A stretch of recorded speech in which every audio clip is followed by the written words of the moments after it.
What are you wearing? A Canadian tuxedo. Canadian. I'm a hockey player. Let's go Blues. Let's go Blues. Let's go Blues.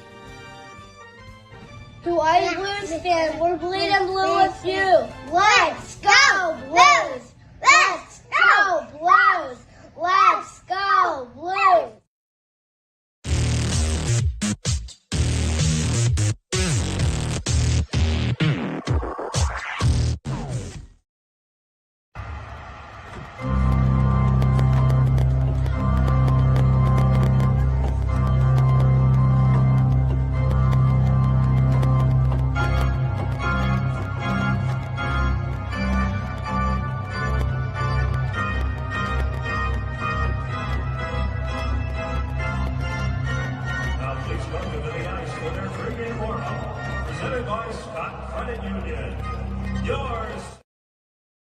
Blue Note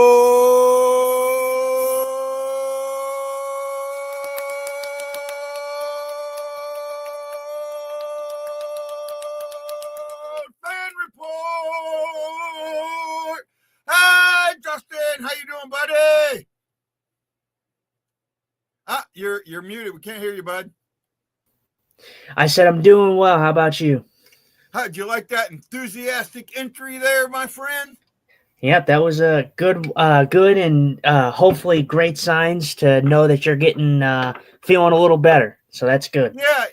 I do want to apologize to everybody. I've been dealing with a little bit of some health issues lately, and hold on. I'm trying to deal with my internet for my TV went out right before the show started. So I was thinking that was me. I was hearing some stuff through the headset or some. No, I'm not hearing it anymore. My internet went out on the TV, and I'm trying to get us back to where we need to be. And there we go. That should be the one I want. I'm probably gonna be at like a big delay if I can't get my thing. Yeah. Okay. So I got the Blues pregame on. Probably gonna be at a big delay. Well, let's talk a little bit about our Blues. They're taking on the Utah Mammoths at home. I don't know if you can call it a successful road trip, but it wasn't an unsuccessful road trip. Right? Well, I don't think you can call it a successful one, but I think you kind of can in a way, because the Blues did do what we kind of talked about on the road. They got points. So they got points in 4 of the 5 games. So the one outlier being that Rangers game, but I thought that they played well enough in that Rangers game to where they probably deserved to get a point or 2 in that one. So I thought that we saw some very good positive signs from the Blues team on the road trip. No, I did. I do think we saw some positive signs. The one thing is, try not to be negative. Oh well, I mean, you look at yesterday's game, and you saw. I think what you saw in yesterday's game was the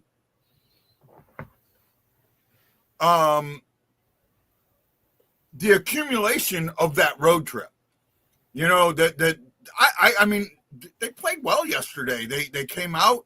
Now I didn't get to see the whole game. I kind of passed out yesterday, but I saw the third period, and I was really impressed with what I saw in the third. To be down 2-1 and to come back with 3 goals, and now so they trailed once, were tied once, and came away with the win.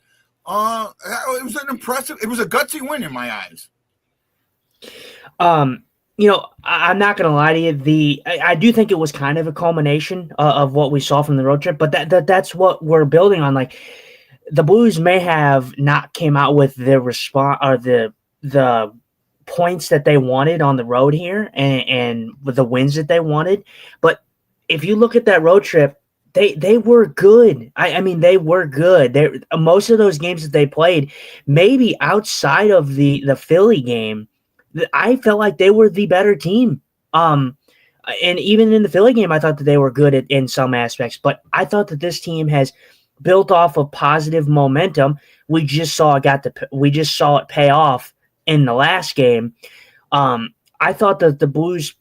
First of all, I thought the Blues controlled most of that game yesterday. I thought the Ottawa Senators were very, very flat, in my opinion, for a team that got one of their best players back in Brady Tkachuk. I thought that they were very, very, very slow and not connected at all. I mean, what is it? The Ottawa Senators were up in this game 2-1, and they only had 13 shots on net. So the Blues were doing a very good job of keeping Ottawa subdued. And then they end up getting that goal in the second. The kryptonite for the Blues so far this year. But they played a good game all around. Yeah, have you seen the jerseys they're wearing? I'm surprised they got away with this, huh? Yeah, they're wearing the thirds, the old. No, they're wearing the jerseys, the warm up jerseys. They say Flack and 1000 on them. Oh yeah. I see. Yeah, I see it now. I wasn't looking at it when you said something, but yeah. Yeah, I figure I'm not surprised. I'm not surprised that they would do something like that for Falk. Yeah, that was kind of cool. I like that. I think that was the fact that it says Flack instead of Falk is kind of cool. Hey, you got 14 people watching us. That's pretty cool. Yes, Ranger Ryan Green says, "Do you think the Blues will turn it around after one win, or was last night a win because every time there's a chance to win eventually?" Good question. Actually, that's a really good question. What do you think? I'll let you answer that one first. See, and now this is where I'm gonna get some flack here, I'm sure, but this is why I have called out the Blues fans who have been nothing but negative, and guys saw it. I have posted stuff from Blues Twitter and Blues Facebook about all the negative, even after a decent performance. Just because the Blues may have lost a game doesn't mean that they played bad. That's what most fans don't really understand. They think, oh, well, the Blues lost, so they played bad. No, that may not be the case. The Blues went, 1-3 on their road trip? I thought that they deserved a better fate in that game. I thought they deserved a better fate on that road trip. Doesn't mean they played bad. I thought they played very well on the road trip. And that's why I have been very adamant in saying that when I'm doing this and I have a voice of my own, I will tell you when something is good and I will tell you when something is bad. Like the people who are still shitting on Mayu, pardon my language, don't really deserve that, because Mayu has been very good since coming back up from Springfield. Pavel Buchnevich, I called out that he was very good since the Philadelphia game. Yeah. I am one of, and you can attest to this, guy, I am one of minority that has said that. So I have said that he's been good since the Philadelphia game. He finally got a 5-on-5 goal. Yes, we need to see more of that from Pavel, but it still doesn't change the fact that he's been good. Yeah, I would, and you know what, I'll save this comment for offline. I understand exactly what you're saying. I really do. Pavel Buchnevich did play very well. I think almost the whole road trip. I think the whole road trip he played well. You knew. Well, if you want to get into it, you can. I really don't care. I'm not changing my opinion on what I said. Oh no. So I understand that, but I think it's a conversation that needs to be held offline. Plain and simple. It's a conversation that needs to be held offline.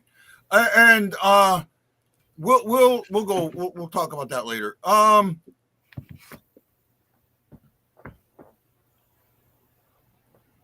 One goal only makes wanker. I don't know what that means, John Hefter. Jason Nichols says, can we put this Benny to Edmonton story to rest? It's irritating me. I guess, I don't know what podcast he was on, but I guess in Canada, Armstrong was on one of the podcasts, and he basically said, look, the majority of the rumors, I mean, they're teams that I haven't talked to their GM in months, you know?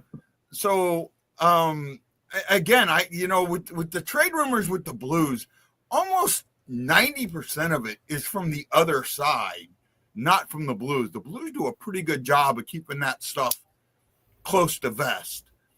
And the other teams are going to talk, and let them talk. That's the way I kind of look at it. Let them talk. What do you? I mean, Edmonton's gonna do this. I mean, Edmonton needs a goaltender. I mean, their goaltending situation is bad, and I do think that there may be some. I think there is validity behind Edmonton saying that they want Jordan Binnington. I mean, who wouldn't? He's a big time goalie. That's exactly what they need for the playoff push. But it still doesn't. In my mind, it still doesn't change the fact that Edmonton still has their own problems. It's not just goaltending. I think their defense is a massive issue, too. I think their whole back end is a massive issue. So they can get Jordan Binnington. They can want Jordan Binnington all they want. But if they make that happen, and granted, I don't think the Blues, with the right return, I don't think that they would say no to it. I think Jordan Binnington is getting to the point where eventually you're going to be having that conversation where Hofer's going to be in, and you're going to have to see if Hofer can be a number one or not. And that's going to be the thing. Jordan Binnington is getting older.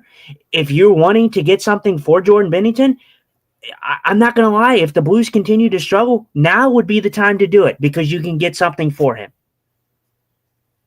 Someone may be willing to overpay. My thing with Edmonton is Stuart Skinner for Jordan Binnington is not going to get that done. Oh no, not even close. You are not sure. Stuart Skinner can be in that package, but Stuart Skinner is not going to be the reason that trade ever gets done. Edmonton would have to give up way more than that. Yeah, but here's the thing: a first-round pick from Edmonton it's in the bottom. It's in the bottom. You're talking 24 or lower, 23 or low. Maybe bottom four. I mean, that's where they've been the last couple of years. The bottom four, the first round. So that first-round pick to me isn't. They're not a team that I want their first-round pick. The only way I would get that is if I could take it and package it and move up. But, there hasn't been a lot of that packaging and moving up lately. Let's get into some more. Go ahead. Yeah, no. You're looking at I mean, I wouldn't even say picks. I would say you're looking. Edmonton wants a goaltender, and they need a goaltender. But the thing is Edmonton's going to be all fine and dandy with that until they realize who they're going to have to give up, and who Edmonton will have to give up would be a Stuart Skinner. It would have to be It would probably have to be a young prospect in their pipeline, maybe a Matthew Savoy, hell, you might even have to go after a Evan Bouchard, which I don't see that happening because it would have to be a bigger blockbuster trade for that. And I don't know if I really want Evan Bouchard. I think Bouchard has his weaknesses. I think he's a good defenseman. He's good for the Edmonton Oilers, but he's number one for Edmonton. But that's not really saying much. Edmonton doesn't have much on the back end. Yeah, I get that. I think Binnington is a three-player guy. He's a 3 first-round pick guy, right? And when I say first-round pick, I mean quality of a first-round pick, right? Not you give me a guy that you picked, in the first round or 2 years ago or something like that, but he's got all that potential. That's what I mean by a first-round pick. Someone who's got that first-round potential and that type of guy. Oh, wow. They're talking about Olympic hopefuls in tonight's game. There's like 5 of them. Oh, well, let's get into this real quick. Tonight's game got a little backstory to it. Clayton Keller found out Thursday, Thanksgiving Day, that his father unexpectedly passed away. His father has been part of the AAA Blues. He's been on the board, been a part of St. Louis hockey for a while. So that's a big thing. Clayton Keller has been a Blues killer. I call him the buzzkill. He has been. He's come in here. He usually gets 1 to 2 boxes and for family and friends. So he's going to be playing with a heavy heart tonight. I know he played yesterday. I didn't see what the stats were. I'm pretty sure, from what I understand, he's playing tonight. I can't see him not playing tonight. Have you heard anything with that? No, I haven't heard. I would assume Clayton Keller plays tonight. I don't see why he wouldn't. He played in Dallas. The timing of it, being back in St. Louis, I don't see why he wouldn't play again tonight, and then after that he might wait, and then he might have the service and all that after tonight. Yeah, take a couple days off after that. Chris Shockey says trade rumors are ridiculous. I saw Hawks Golden Boy to Vancouver. Yeah, they're crazy. Ryan says no one wanted Bennington till the Four Nation tournament happened, so F them. Edmonton doesn't have anything of real value to trade with. I don't know if that's true. You're not getting Benny without giving up something serious. I do agree with that. That's a rough return drop. Justin, a playoff return in 2026. I'm not sure what you mean there, John. I don't know. Aaron I don't know Nels. what you mean. Say again. I said I have no idea what he's talking about there. Yeah. But would you try to trade for Owen Power? Seems like he wants out of Buffalo, and I think he fits the mold of young D-men. Ooh, it depends on what they want. And this is where it could be a little bit scandalous here, I guess, in a way, because I think I might ruffle some feathers, and I don't want to see this player go because I think the ceiling is high. I think he's a great player, but when you're looking at the core pieces, and if the Blues continue to struggle and we continue to have this talk, you're going to have to give up one of them core pieces, and honestly, I think you're probably looking at a Jordan Kyrou going the other way for a defenseman in the long run, because and I know, relax, hang on, I know, because you're the Kyrou apologist, I know, but you're not. If I'm doing this, Thomas is not the guy to go. Thomas needs to be the guy to stay. You're not giving up Snuggerud. Snuggerud's too young to you could make that move, but you don't know what you have yet in him. And I think you have a good player in Snuggerud. Kyrou is the guy who's been here, who has been like up and down. Fans love him, fans don't. Kyrou, I think, is the guy that would be the piece. And if you traded him to a team like Buffalo, it would help Buffalo immensely. But the thing is Buffalo, I think you're setting up Jordan Kyrou for a devastating type of career if he was to ever go to like a team like Buffalo, because I don't know what they're doing over there in Buffalo. But if that's what it takes to make this roster deeper and the defensive core better in the long term, that's what you're going to do. Because I think it makes the Blues better in the long run, definitely on the defensive side if they want to get younger. Yeah, so I like the Owen Power thing. I don't think you have to give up Kyrou to get Owen Power. I didn't say Owen Power. I just said a defenseman. Okay. I didn't say Owen Power. I said just a defenseman who is younger that would make this team better. Because I'm telling you right now, what we're seeing right now is exactly what we should have been seeing, and that is Philip Broberg is going to be the number one defenseman for the St. Louis Blues. The guy has been outstanding. The guy has shown why we should have taken the chance on him on the offer sheets, and pretty soon we're going to be talking about Philip Broberg being the number one defenseman, and Colton Parayko will be passing that torch. You see it. You kind of see it already. You're not there yet, but Colton Parayko will be passing that torch soon enough. All right. Dex Martin says McDavid has too much say. That I don't know if a player has that much say, but I mean, McDavid, I could see player having a little bit of say, but not that much say. Actually, I don't see a player having any say at all, to be honest with you. You still there? Or you freeze a little bit. Did I lose you? No, you're frozen. Oh, you're back. Okay. I was saying you got to kind of respect McDavid in a way. I don't know if he has a say there, but you got to kind of respect him in a way that he's such a great hockey player. You look at the contract that Kaprizov got, like McDavid could ask for like double that, and he didn't. So I mean, he wants to stay at Edmonton. He wants to win the cup with Draisaitl and some of the boys that he's been with for so long now. The problem is I don't know if Edmonton's going to do it, man. Their window is closing. If they can't get it done this year or maybe next year, I don't see how this team is going to win the cup. And then they're eventually going to have to rebuild, and their future is not that bright, if I'm honest. Yeah. After McDavid and Draisaitl, Edmonton's not looking for a fruitful future here. Yeah. I'm with you on that. John Jeffrey says, I did not see you were on tonight. Yeah, last-minute decision there, JJ. Ryan says Keller would play tonight. Real leaders would. He also says, I don't want too many young defensemen, I would think. I think we need to get younger in the defensive core, and I think they're doing the right way.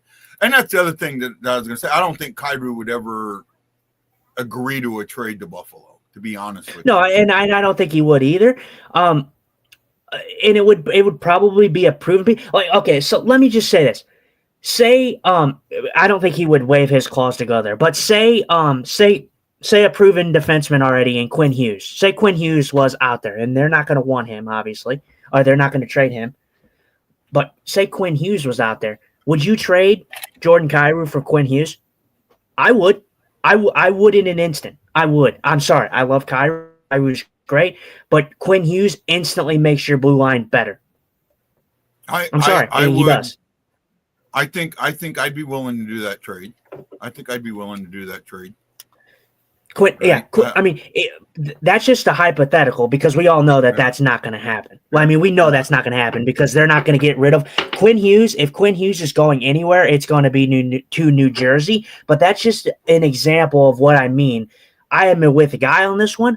Jordan Kyrou wouldn't waive his clause to go to like a Buffalo or anything like that. But if you can get a proven defenseman that has already played a couple seasons in the league that you know will make your team better defensively, why wouldn't you do it? Yeah. Chris Shockey says Steen seems to have some say with Army, and I think that's good that he's getting that say because, you know, he's going to be the guy making the decisions here shortly. Ryan says, I think they're on their last try for the finals, maybe one or two more. E's here. Welcome, E. Jason Nichols said Edmonton only won 23 games last year without McDavid and Draisaitl scoring. That's still a lot of games, right? That's still a lot of games. It's a decent amount of games, but I mean, eventually you're going to have guys that show up. But it still doesn't change the fact that I do think Edmonton is a two-team team. I really do. I mean, if Leon Draisaitl and McDavid aren't putting up massive numbers, even when they're in the lineup, you don't see much of that depth scoring. I mean, look at when they play the Blues. I mean, if Connor McDavid or Leon Draisaitl is not doing anything, I mean, I feel like you're not seeing much offense from that team. Yeah, no, they've struggled here a little bit recently, and you know what? We'll do this. We're doing our normal show tomorrow. I don't know if we got to talk probably tomorrow. Talk about what games we're going to do next week because instead of doing Tuesday games this month, they're doing Monday games, so that kind of messes the schedule up a little bit. But we'll figure something out. Tomorrow we have a special guest on that Justin has got for us. Justin, you want to introduce your special guest or? Yes. I know I kind of made the announcement on TikTok, but for the people that are watching, his name is Matt, and he goes by Lips Puckin Chirps, and he's on YouTube and he's on TikTok. But great dude, covers the New York Rangers. Big fan of them, and I think he does some great work. I think he's a very intelligent guy, and I'm glad to have him on. You know, it was kind of me and you talked about it. It's kind of more of a late time decision kind of thing, but it's kind of cool to get some different perspectives from some different fans out there, you know, covering different teams. He is part of Instigators Hockey, the podcast Instigators Hockey. He will be on with us tomorrow. We're going to do tomorrow's show at 8 p.m. He's on the east side, East Coast. It's a little better for him to do the show a little later. So we're going to do it at 8 o'clock. And I wanted to see how the 8 o'clock hour goes anyway. So we're going to try that at 8 o'clock. We're working on a special guest for the 7th. The issue is, and we're not going to say who the special guest is, but the issue is the Blues play on the 7th in Montreal. So we got to see if our special guest is willing to come on early and do a little bit longer of a pregame show with the special guests, or if we need to reschedule, we're working on that. I'm looking forward to tonight's game. I think it's going to be a tough one. I think that the Blues, and we're getting ready to start, so we'll go with our predictions really quick. I said I think the Blues are going to win this one. I forget what I said the score was. I think I said 3-2. And my player to watch, was Keller. I feel like with the emotion that he's going to be playing with, normally, I do pick a Blues guy, but this is a time where I'm going to say, no, the guy you might need to watch is going to be Keller. So I'm going Blues 3-2 and keep an eye on Keller. Well, and yeah, I do like the Keller pick. Yeah, well, and Keller was obvious. I think Keller was an obvious standout for the Utah Mammoths. But who is your player to watch for the Blues? Because, if the Blues win this game, you obviously have to have a player that is going to be a standout for the Blues. If the Blues are going to win this game. If the Blues are going to win this game, I think the guy that I think Colton Parayko is really going to have to. It's going to be the guy defensively, especially with Keller and Cooley on that team. I think Parayko is really going to have to show. Not really on the score sheet, but to really be that guy keeping the other top line down. Keep those guys contained. Like you said, yeah. keep them contained. I think Colton Parayko is a good choice. I think that whole pairing of Parayko and Broberg. I like I said, I've been very high on Broberg, and I keep saying it, but that guy has looked absolutely fantastic. And it's not just getting on the sheet or nothing. He's like defending like 2 or 3 players at one time in a shift. Breaking up, using his stick, closing off gaps. He just looks incredible out there.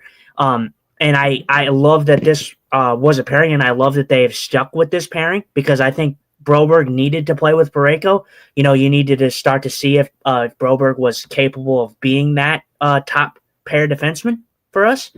Mm-hmm. I think for me, obviously, Keller's my choice for the Utah Mammoth, obviously given the certain circumstances. But as for my player, I think in this game, a divisional game, I think relatively, since coming back, I think he's been pretty quiet.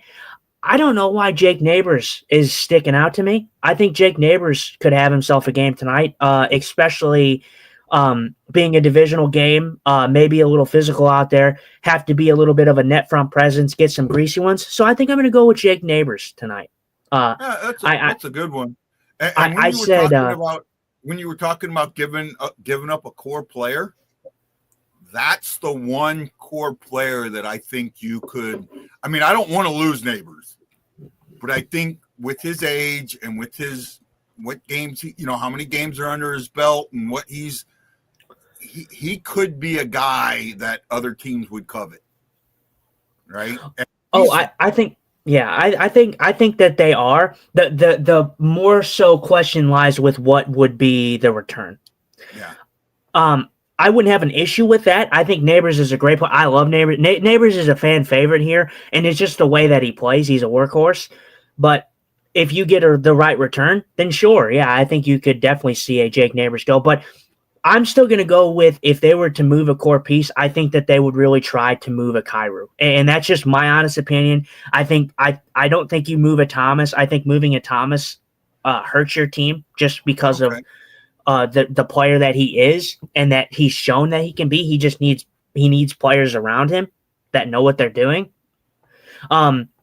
Speaking of tonight, we didn't get into the lineup or whatever. I'm sure you're going to bring that up, but they've been putting Kyrou and Thomas back together, and they look really good out there together.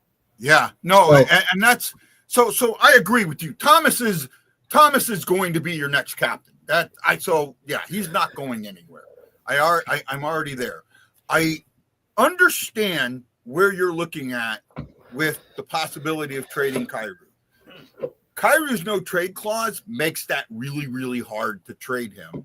So you would think that if a trade is coming for Kyrou, it's going to a team that's a contender, right? Mm-hmm. That's the only way that Kyrou goes. So a contender making that trade, you're looking at younger players. You're not looking at somebody coming in to help you now. Mm-hmm. And the Blues need to decide if that's what they need. Do they need someone to come in and help us now? or do they need another? Does the retool still happening? Mhm. Right? Is maybe when we thought the retool was off, is it maybe back on? Well, Also tonight, Suter is out due to a muscle injury, upper body. I think they said upper body. He's day to day. Walker is sitting. Walker is sitting just to give him some rest, right? And because that fourth line was good for us last night. Right. The Sundqvist, Walker, and who was it? It was Sundqvist, Walker, and Joseph, I believe, because I don't think Torpchenko played. No, so, Torpchenko's in tonight for Walker. Yeah, so and I don't mind that Torpchenko. I love Torpchenko. I love what he brings. I thought that the fourth line was good. I thought Sonny had a great game. Obviously, scored his first goal in a while, or since coming back, I should say, from his injury. But I think Suter's a big one. I think Suter's a big blow just because I think that, like I said to you, I think he's been consistent. I don't think I've really had any issue with Suter's game. Whether he gets on the score sheet or not, I think he's been very, very noticeable. Yeah, no, I'm with you there. Ryan Green says trade Guy in a show to Winnipeg. I wouldn't trade Guy to the Winnipeg Jets. Come on, Guy understands the passion and the love of physical hockey in the playoffs. The Winnipeg Jets still don't understand that. Okay, I can't send him to the Winnipeg Jets, who have no appreciation for playoff hockey. Come on. Come on. JJ says, I say 4-3 Blues. Holloway first goal. I like that. I like that. Holloway's been slowly but surely picking up his game. I'd love to see another good game by Holloway. I'd love to see another good. You know how I was saying? I hate to go back, but you know how I was saying about the Kyrou? You know how I was saying about when we see the Kyrou that was really selling hard, and he's yelling, he's like when he scored. That's what I saw last game. When he scored and he was just all hyped. That's the Jordan Kyrou I love seeing. That's the Kyrou that I think excels when he does stuff like that. Let's say a big thank you to Joseph E. Trigg, E. Guido, Tad Dieterman, John Jesse, Sister J-Day, John Hefner, and Jason Nichols. No, Ryan Green, you have not put your name up there yet. They gave us some heart, some love on Facebook. We love you if you do it on YouTube. We just can't see your name. Thank you so much. We do appreciate that. You sticking around and showing us how much they love us. Bob and Michelle, Bob is here. The Blues are not getting a player that will turn this season around, play the season, bring up the kids in the fall. I agree with you. I see where you're at, Bob. Sorry, no, go ahead. I just, for me, we're talking about this like this season's done. This season's not done. I mean, you look at the standings, the Blues are, they're low in the standings, but this season's not over. I mean, if you look at if you win tonight and the Winnipeg Jets somehow lose tonight, you pass the Winnipeg Jets, and then you're now in 6th place. So, and if you can keep Utah without any points tonight, you're stunting them, and they're just right there too. The Blues are only a couple points out of the wild card. So this season is not over. No, it's not over. One of the questions that I want to talk about tomorrow that I was going to pose is I was going to ask, what's your biggest surprise at the quarter pole? We're a little past the quarter pole, 30% mark. What's your biggest surprise at this point in the season? And I'll kind of give one of mine is how many teams are above 500. At some point, that's got to change, right? I mean, it just statistically, it has to change. And so all these teams are so close together, and it goes along with everything that I've always said. The difference between the best team in the league and the bottom team in the league is minuscule. We just look at it through an electron microscope. And that's kind of where I'm at. Oh, they're giving some Clayton Keller a little bit. Oh, did you see what Dallas did yesterday? I did not. I wasn't able to catch the game right away when it started. I'm sure that they paid tribute somehow. I just didn't see it. Clayton Keller, the #1 star. Yeah. Very, very, very classy by Dallas, for sure. They're doing a little ceremony, the 1,000 ceremony. There's Prashard. Man, it's kind of makes you wonder though the timing of this unfortunate tragedy for Keller, coming back to St. Louis, being in his hometown and all that. Yeah.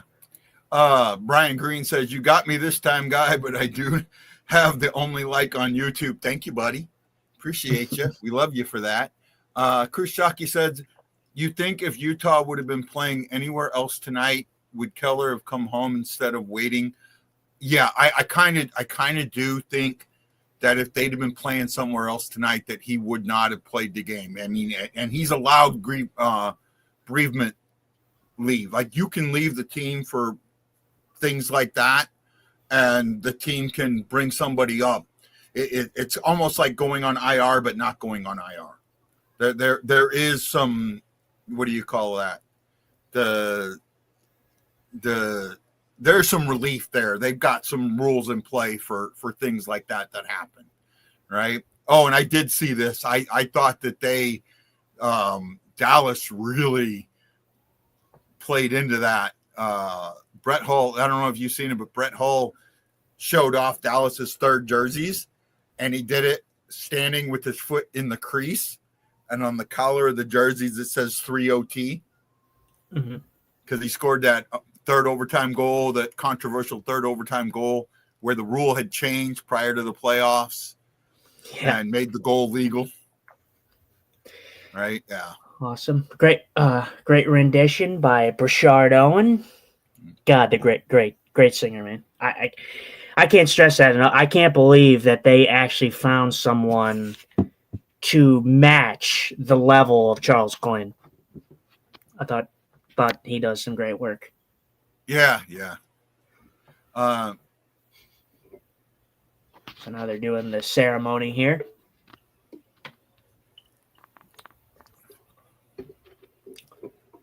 I'm kind of surprised that they didn't do the ceremony and then do the national anthem. National anthem.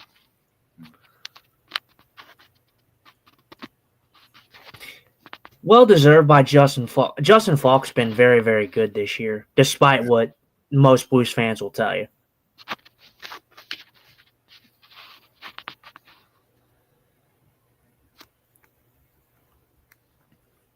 I'm just kind of listening to this. You're good. I mean, it's just kind of crazy to think about that. I mean, it's such a great achievement, though. I mean, a defenseman to play 1,000 games, it's a great achievement. You don't see many. I don't know how many in the league have played 1,000 games or more, but I know the number's only like three. I want to say it's 300 or 400, right? Yeah, like defensemen, like players. Yeah, I mean, we've seen a bunch of players probably play over 1,000. But as for defensemen, it's a hard, taxing job, and I feel like you don't see as many defensemen get to that 1,000 game mark. A lot of injuries plague them.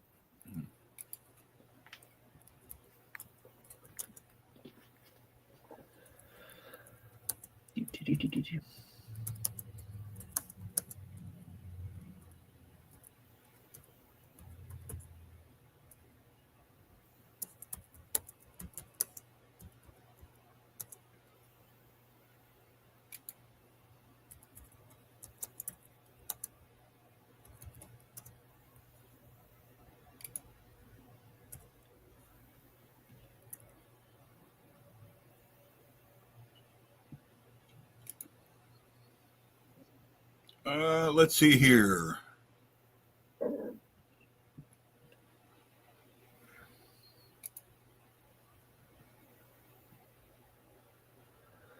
Still kind of crazy to think about that Justin Falk has played. He's played not the half and half, but he's played, for two teams in his whole career, the Blues and Carolina, and he's pretty much split almost 50-50. 137 defensemen have played 1,000 or more games in the NHL. How many? 137. I mean, well, and honestly, it seems like a lot, 137. But honestly, I don't think that's a lot compared to probably the amount of players that the amount of players that have been in the NHL. Yeah, no, it's not a lot. It's not a lot.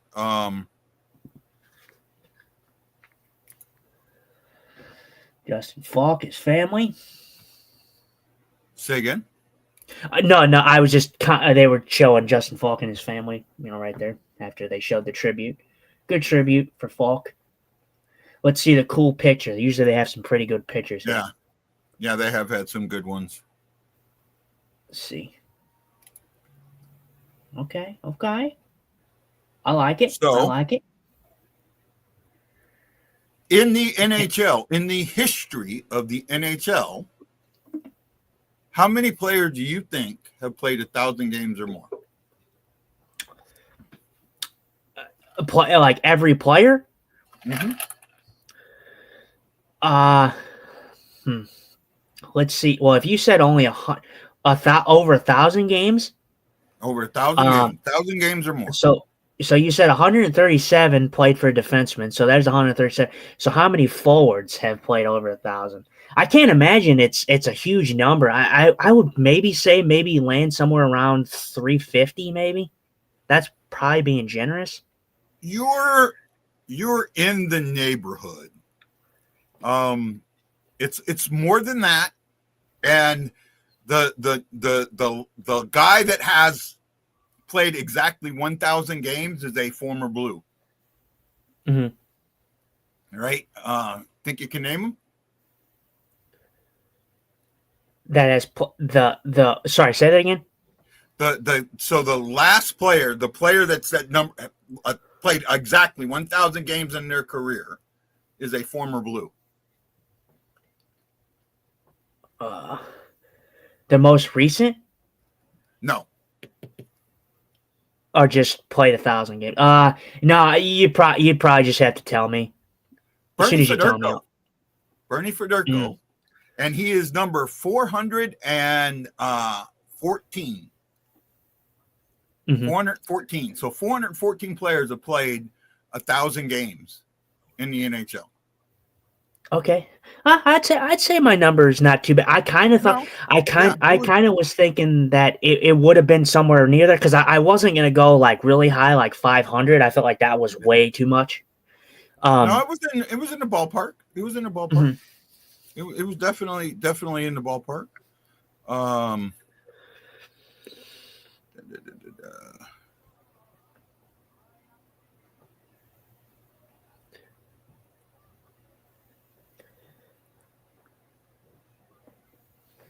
All right, so believe when we come back from commercial break, we're gonna finally get to puck drop here at 7:15.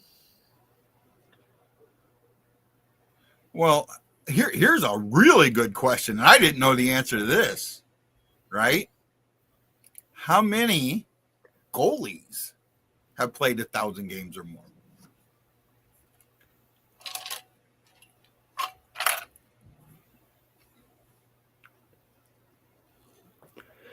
Sorry, say that again, bud.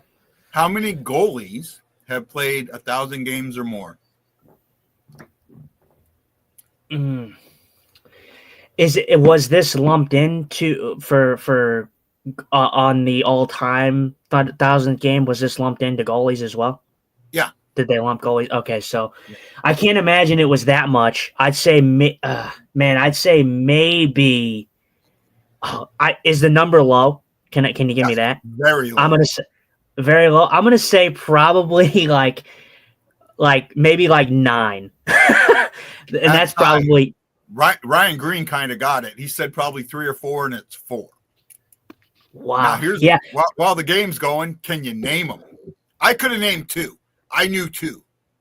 I didn't know. No, I don't think I can. I don't think I can name them. If I'm honest, we're kind of being put on the spot right now, or at least I am. Yeah.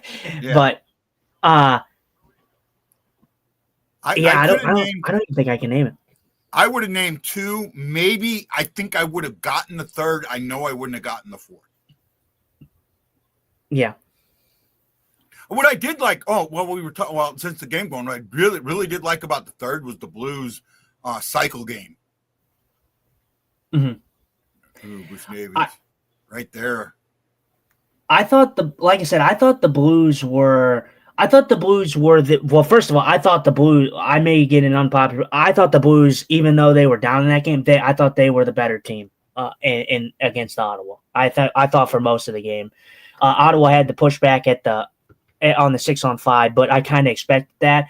But other than that, that doesn't really deter me from my thoughts on the game as a whole. Shockey said Marty, Roy, Glenn, and then Fleury and Brodeur. So Fleury, Brodeur, and Patrick Waugh are correct. Patrick Waugh. Those are 3 of the 4. The 4th one is the one I don't think I would have gotten. I would have gotten Brodeur and Fleury. Brodeur and Fleury seems pretty up. Push me a little bit, and I get Roy. Said Patrick Waugh. See, I would have said. See, I'm not gonna say like someone like Carey Price because he hasn't been playing or whatever. He had to stop or whatever. My guess would have been Hendrik Lundqvist. Maybe. I know he had a lengthy career. 887. Oh, okay. So yeah, he did have and I'm a big Lundqvist guy. Maybe Jonathan Quick would have been my other guess. No, Quick's not. Quick's had a lengthy career, but I don't see Quick in the top 10. Oh, really? Okay. Yeah. Quick is 16th. Oh, very good chance. Joseph. Yeah, I know. I'm at. Oh, by the way, I'm at 1707. Yeah, you're ahead of me by quite a bit, actually. Surprise. Usually I'm way behind on the way I'm watching it. Very good chance, though, by Joseph there on the wraparound. How many games does Bennington have overall? Oh, not that many. Probably. I think Bennington's only at like isn't Bennington at like 300? Really? Yeah. I thought it was more than that. No. Because I don't think he's missing. I can tell you. I can tell you here just a second. second. Oh my God! What a pass by Jordan. I think that was Jordan Kyrou to Parayko. What a play. Yeah, it was. Kyrou out from the corner. 353. Okay, yeah, so right in the sweet. Yeah, I figured it was low, but I feel like because he's played so many games, it feels like he's had more than that. But so I will say from first glance, the Blues have some massive jump in this game for playing last night. Yeah. That was a great play by Kyrou to Bush. Or not Bush, Kyrou to Parayko, sorry. Yeah. Where he knocked it down with his hand?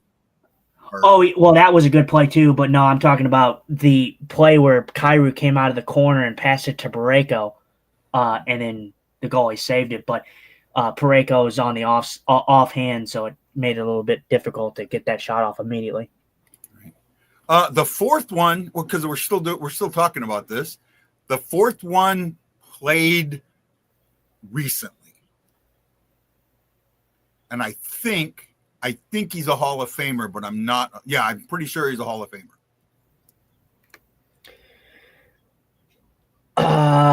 He played recently, and he's done now, right? He doesn't play anymore. Yeah, he's retired. He's a Hall of Famer. He's a Hall of Famer. Is it Mike Smith? No. Man, who am I missing? I feel like I've named some pretty good tenured goalies that I would have. I mean, like I said, Fleury and got tripped by the goalie, and they didn't call that. Wow. What happened? It is not Lundqvist. It is not Lundqvist. Oh, well, I already guessed Lundqvist. Oh yeah, I did see the trip. Man, you are so far ahead of me, dude. I'm at 1530. I know you're ahead of me. You said something about a trip, and then I saw it right there. I'm at. What are you at right now? 15, 20 and counting. Yeah, you're like 12 seconds ahead of me. Okay, I'll try and keep that in mind. Oh, usually if I reset it, usually it would just even it out. Shaki says started in Vancouver, ended in Florida. Oh, Roberto Luongo. No, not Longo. Longo. Yeah, Longo. Yeah, Luongo. Roberto Luongo. That was a good question there. That was a good question. I don't know why I didn't think about that. Yeah, that is a good one. Luongo. Yeah. I don't know why I didn't think. I forgot about him, if I'm honest, because he went to Florida, and I've always remembered him as the Vancouver Canuck. So he's the it was one weird that to see I would. him. He's the one that I probably would have not gotten, and he's the fourth. He's at 1,029, or no, he's third actually. Wah was fourth. While we're playing trivia questions. Which former Blues are in the top 10 on this list? And I will say this, there are two that did play for the Blues at some point in their career.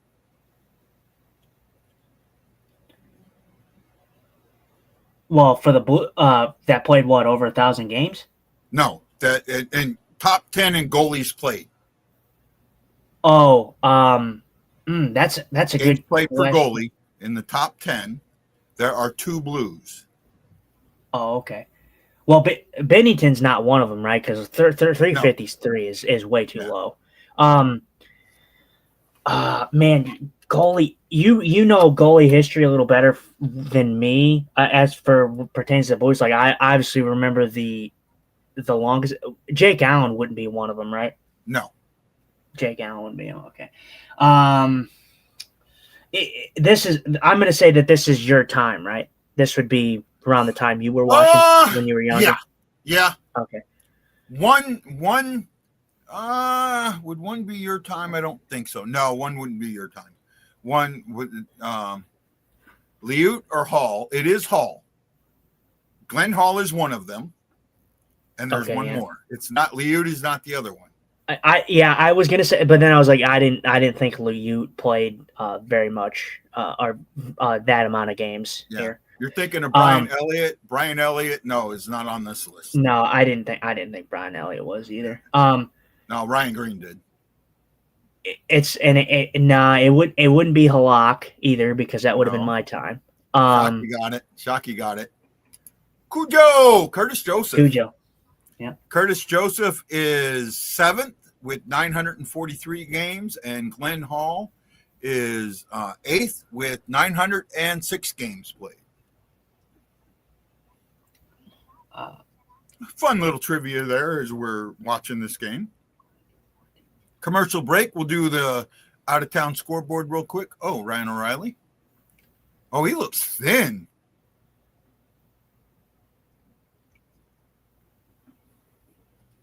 He looks thin.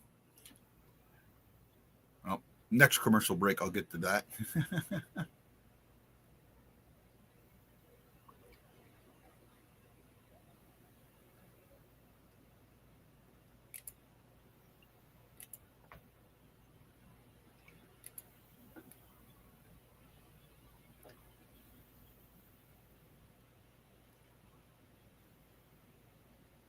How many games does Guy have in a bikini? None.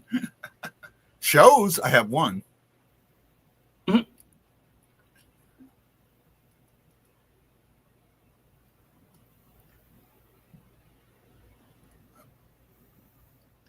Power play coming up. God, man, I wish I wasn't so far behind you. Oh, sorry, man. No, you're good. Oh, man. Thankfully, he didn't go into the board. God, Broberg's so good at doing that, man, driving up on the offense. He's such a swift skater, too.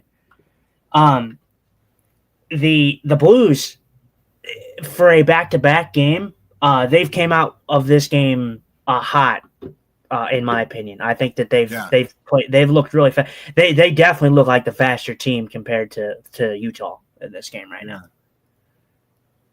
Maybe it is the Jersey curse or Jersey curse. Nah, I'm not gonna play conspiracy theorist.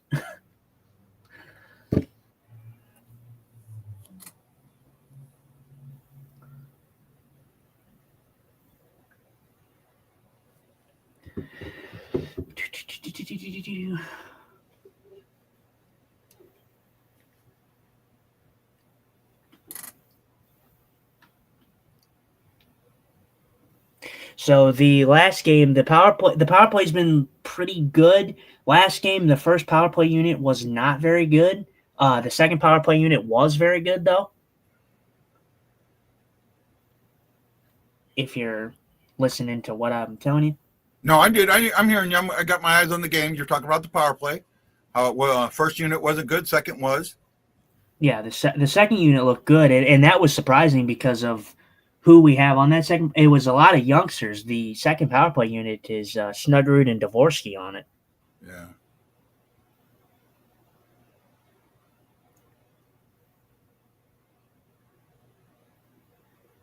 What time are you at? 12:06.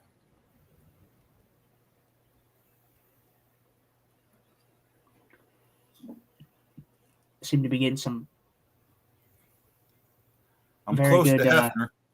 Say again? Seem to be getting some very good movement though on the power play. Yeah, they did get some good movement on that one there.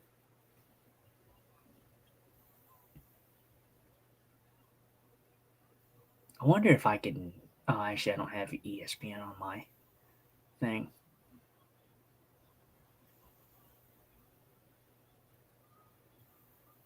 Oh, Holloway, shoot that. Holloway's got to shoot that.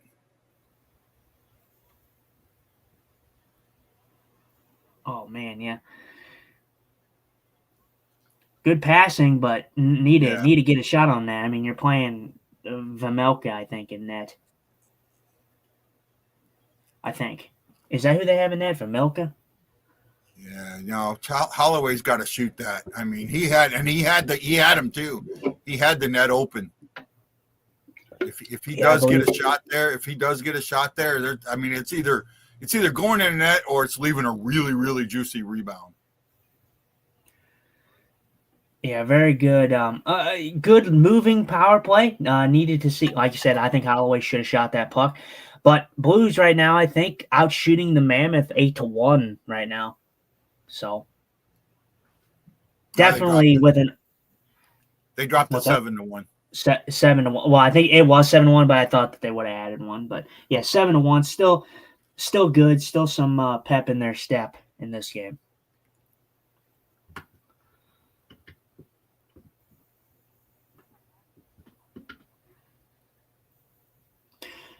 Did they decide to put?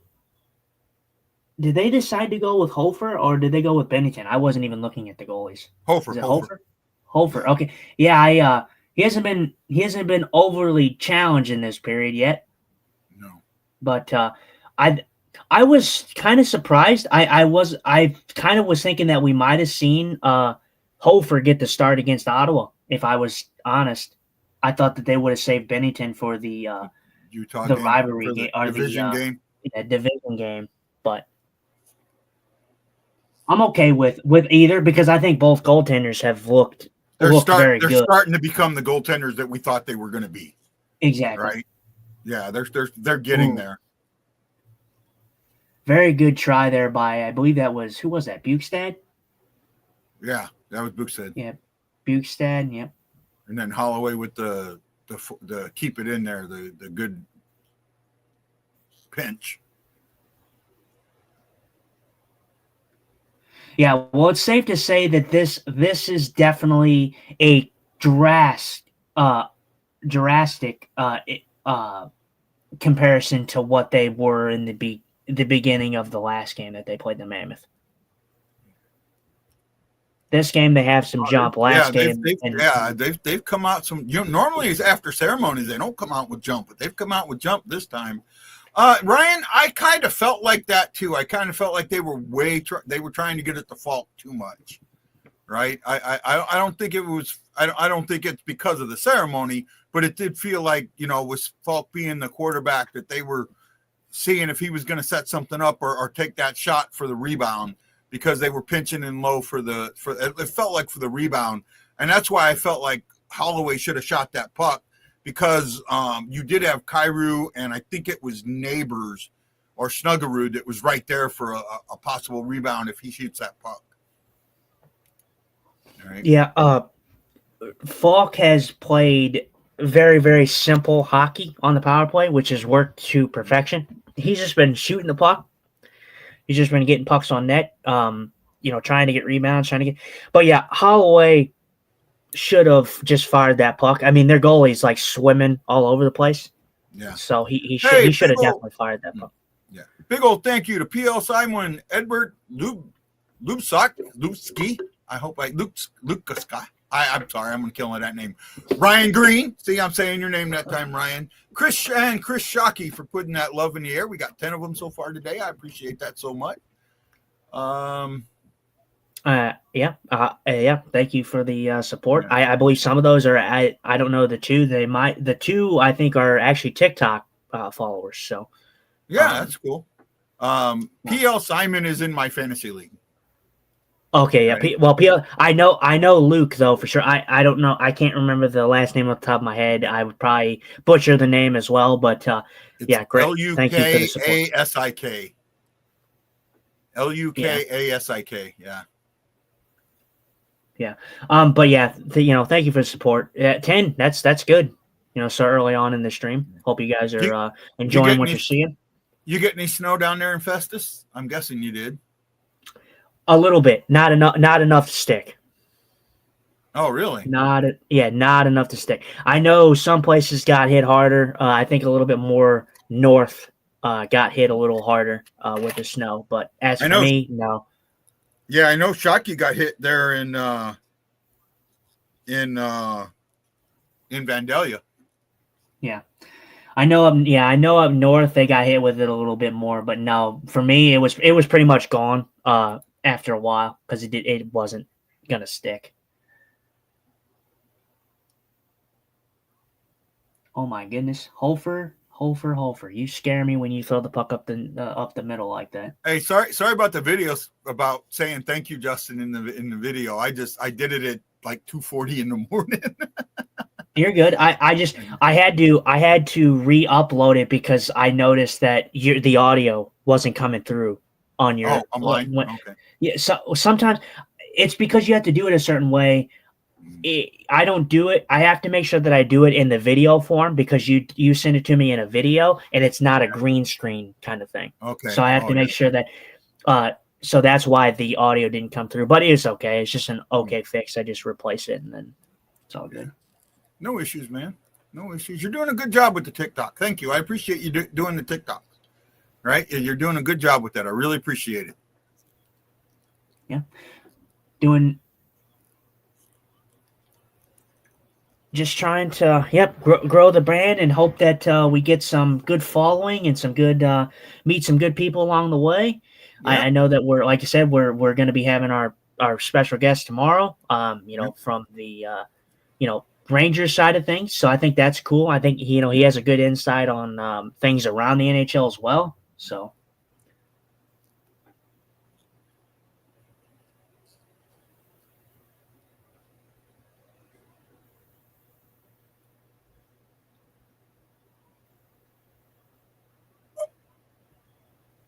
Oh, nice. Man, this is frustrating me to all hell that I'm this far behind you. 7-16 and counting. Yeah, I'm not anywhere close to you. Like anywhere close.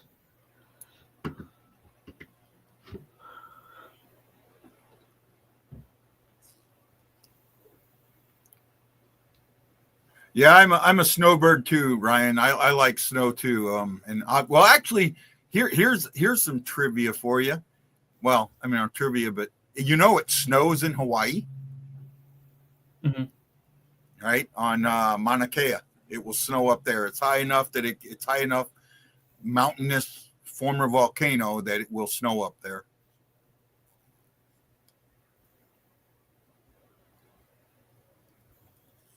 No, I'm not ignoring your butchering comment. I seen it. I just was like, oh, okay, Ryan's giving it to me.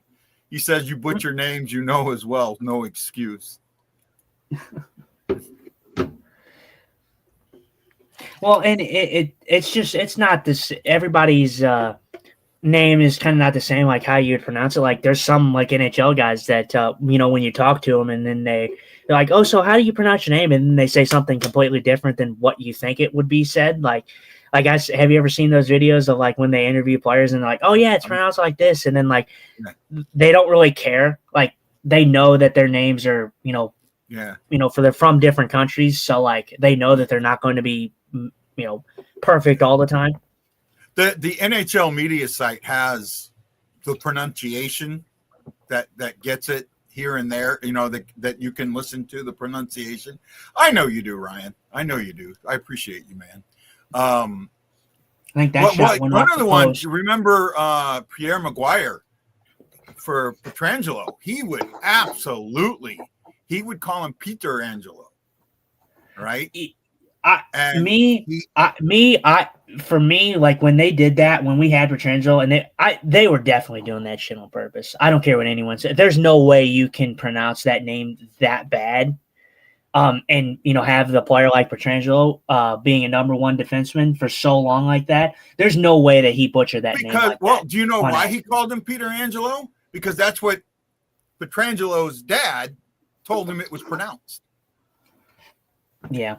Well, yeah. I mean, he was the only one that did that because I don't remember anyone ever really doing his name like that. But that's definitely not what you would think it would sound like, right? So.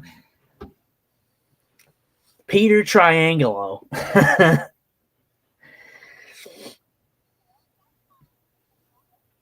We'll just call him Petro and call it a day. Yeah. So yeah, and not much going on in this game. I think the Mammoth actually hit the post there. Might have been the deflection there, but good to see nothing come out of that. Shots are 8-3. Yeah, Blues have played well. This game. I mean, there's no score on the board, but so far, I think they played well. I think they've like you said, they came out with the fire. Power play. I mean, it struggled at first, but it finally got set up. Got a couple of shots in there. They do need to. I do feel like Holloway probably should have chopped that puck instead of passing it back, but. Overall, I can't sit there and say that it's been a badly played period, or a bad period. I think it's been a well played period. They've made it a mission to shoot the puck. They've tried to have a little bit of shot first mentality on the power play, which I like. That's what they should be doing.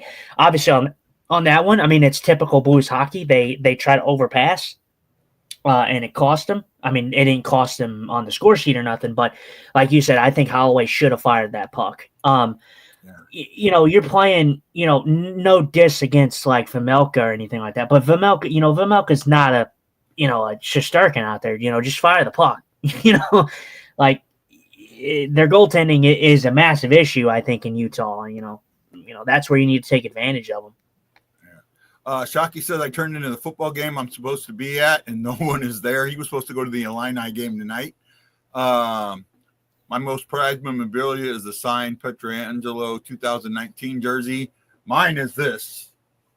My Plager jersey, that Mike Hoffman's Bobby Plager jersey.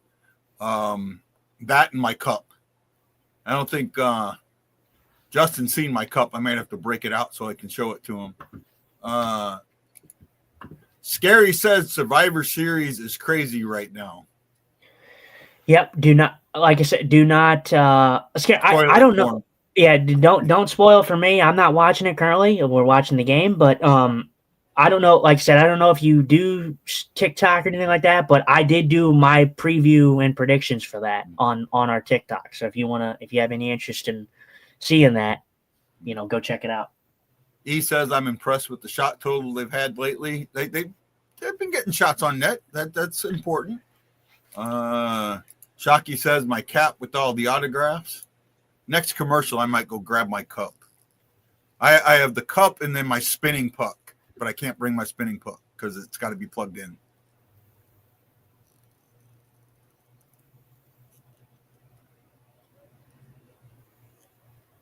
Shocky says him and Adam will watch it tomorrow. Hey, Shock, how is Adam doing? Adam and Curtis doing? Are they okay?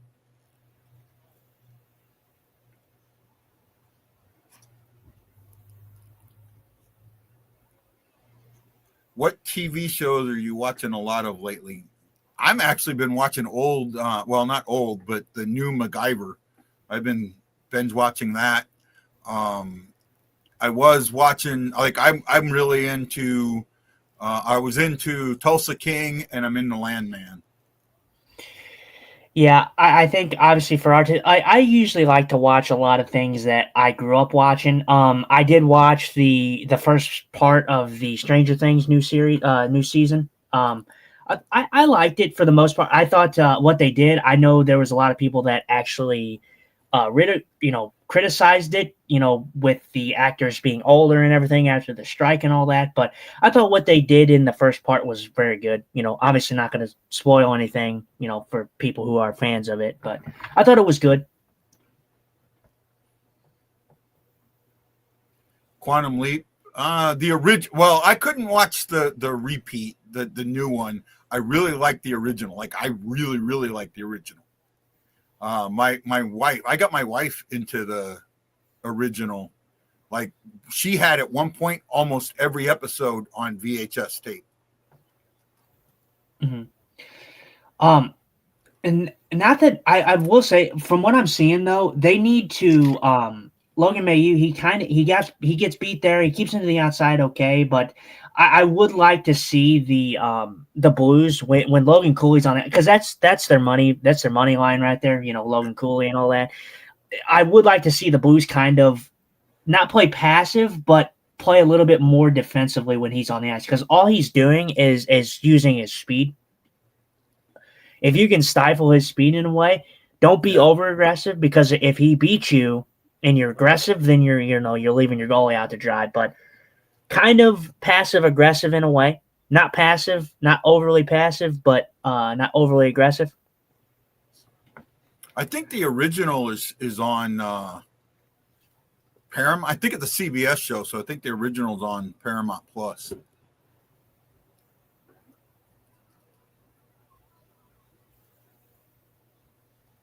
I'm not a fan of the Dawn of the Dead movie. I've never seen it. I'm not a fan of horror, so I don't watch horror at all. Yeah, I was gonna say I don't think guys much into the horror scene. I like the horror scene. I'm excited for Scream, the new Scream that'll be coming out early this next year here. So I'm the horror guy. I got a little bit more into it as I got older, but. Yeah. And for me, I think what was it? Dawn of the Dead, or what was it? He said the original Dawn of the Dead movie. Oh, Dawn of the Dead. Okay, so yeah, zombie. I was I don't know if I've seen that per se. I know that my favorite TV show was The Walking Dead, so I know I have my zombie love for sure. What?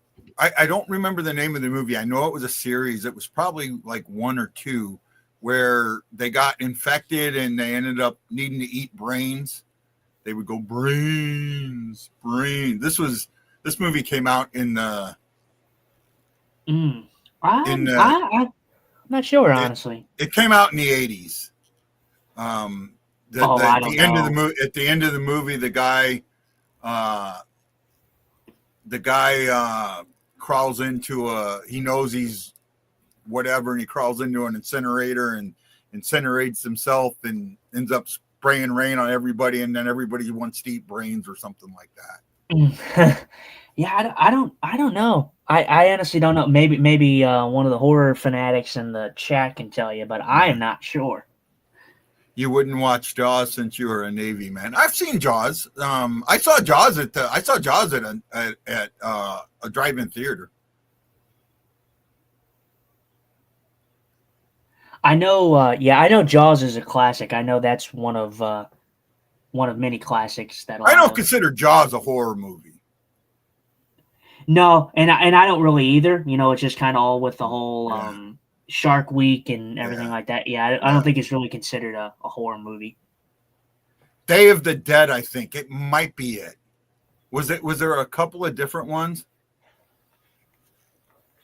So what note player could participate in a zombie movie?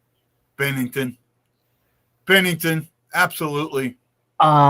Nathan Walker, because he takes no shit. Walker, yeah. Oh wow! What they? Bennington would be the zombie. Walker would be the guy killing the zombie. Walker's a short dude, but a guy with fire, and I feel like he would just want to beat the shit out of anything. I like the fact that without Walker in the lineup, they're playing like he's in the lineup. You know what I mean? Mm-hmm. You're not missing him tonight, and that's good because I've seen other games where he's been out of the lineup and you didn't see it. I don't go in the ocean because of Jaws. I think there's a lot of honestly good candidates out there. I think when you see a pissed off Pavel Buchnevich, I think Pavel could kick some ass in a zombie apocalypse. Yeah.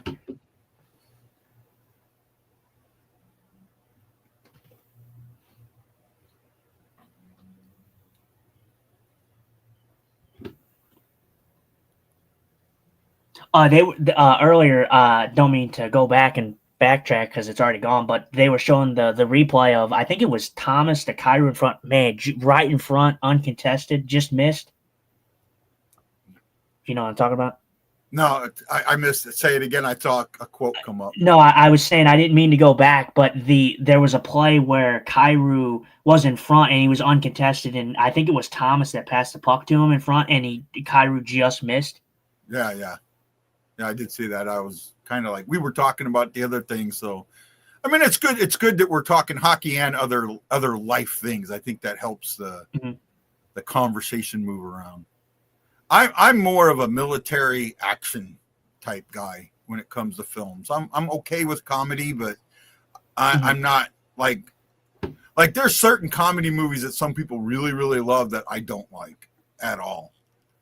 Right? Yeah, I think guys, for me, like I think me and guys like taste on comedy probably leans a little different just because I say that because I know that like I'm a South Park guy and I know Guy doesn't really care for South Park and like that type of humor, and I know he's not a big fan of, I know you don't mind me saying, like Nikki Glazer. I know that he doesn't like that type of humor. I don't really watch I don't watch much Nikki Glazer, if I'm to be honest with you, but I know that you were saying that you're not a huge fan. Oh, I can listen to Nikki Glazer. I mean, my thing is, that's the end of the first period. My thing is when it comes to some of the like tonight, I kind of wish I would have bought a ticket, and I'm actually still kind of sort of thinking about it, but I know I need to drive because I haven't been driving much. Gabriel Iglesias, Fluffy's here, right? Mm-hmm. I love watching his shows because he doesn't need to get dirty, right? He can tell stories without, I mean, he can throw, a shit here and there. And I think he throws the F-bomb every now and then. But he doesn't really, like, try and get it there, right? But Nikki Glazer, her comedy is straightly sex, right? That's it. Yeah, right? it's a more raunchy thing, and I would say that and that's the thing. Like, not to kind of tailspin this off into different things with comedy, but I'm a wrestling fan. I don't think wrestling needs an F-bomb here and there, but I do think that WWE does struggle with the fact of being too PG.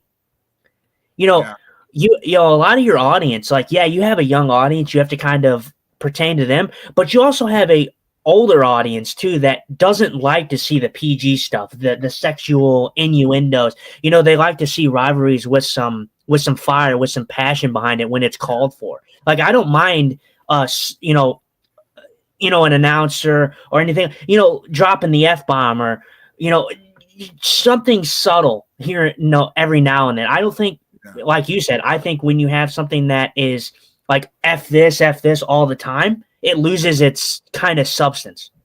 Yeah. It's like with the jerseys, right? Mm-hmm. With the jerseys, Well, and I still like I said, I'll still go to bat because I still love the jerseys and everything like that. And like I said, I understood your perspective of it, and I understood my perspective of it. I thought both perspectives were neither wrong or right. Good. Yeah. No, I'll tell you, there's a comedian that I like, and I guess we'll get into the. I mean, it's a dead period. I mean, shots were 8-4, Blues doubling them up. Attempts, we'll get to that here real quick if I can pull it up. Utah had 14 attempts. The Blues had 19 attempts. Hits were 8-7 in favor of the Blues. Blues gave it away 7 times. Utah 5. Blues had 2 takeaways. Utah had none. The Blues blocked 5 shots. Utah blocked 4. Face-offs were 7 apiece, 50%. Yeah. So I mean, the stats tell the story. It's an even game. Yeah, I will say, I just don't understand the takeaways and giveaways. I get it, but I feel like 7. I feel like 7. What was it? 7 giveaways. Giveaways, yeah. Yeah, I feel like 7 giveaways is a lot because I didn't see the Blues turn over the puck that much in that period. Whoever's the stat guy for the NHL that travels with the Blues, right, is shitty. Right, is shitty because the Blues, when it comes to giveaways, they always have more, and you look at it and you're going, I don't know about that. I don't know about that. You know, or takeaways. Right. Wait a minute. And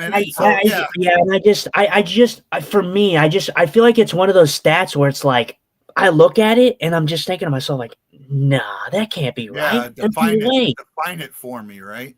Yeah, exactly. Yeah. But yeah, kind of a good period by the Blues. The Blues came out with fire. You like to see that, especially with how they started against Utah in the last game with Logan Cooley getting a hat trick. I mean, you wanted to see that type of start from this team, after a performance that they had against Utah in the first one. There's one comedian that I really like, and I can't remember her last name now. She will cuss, but she will talk about sex, but not graphically, right? Like the joke, one of the jokes she did on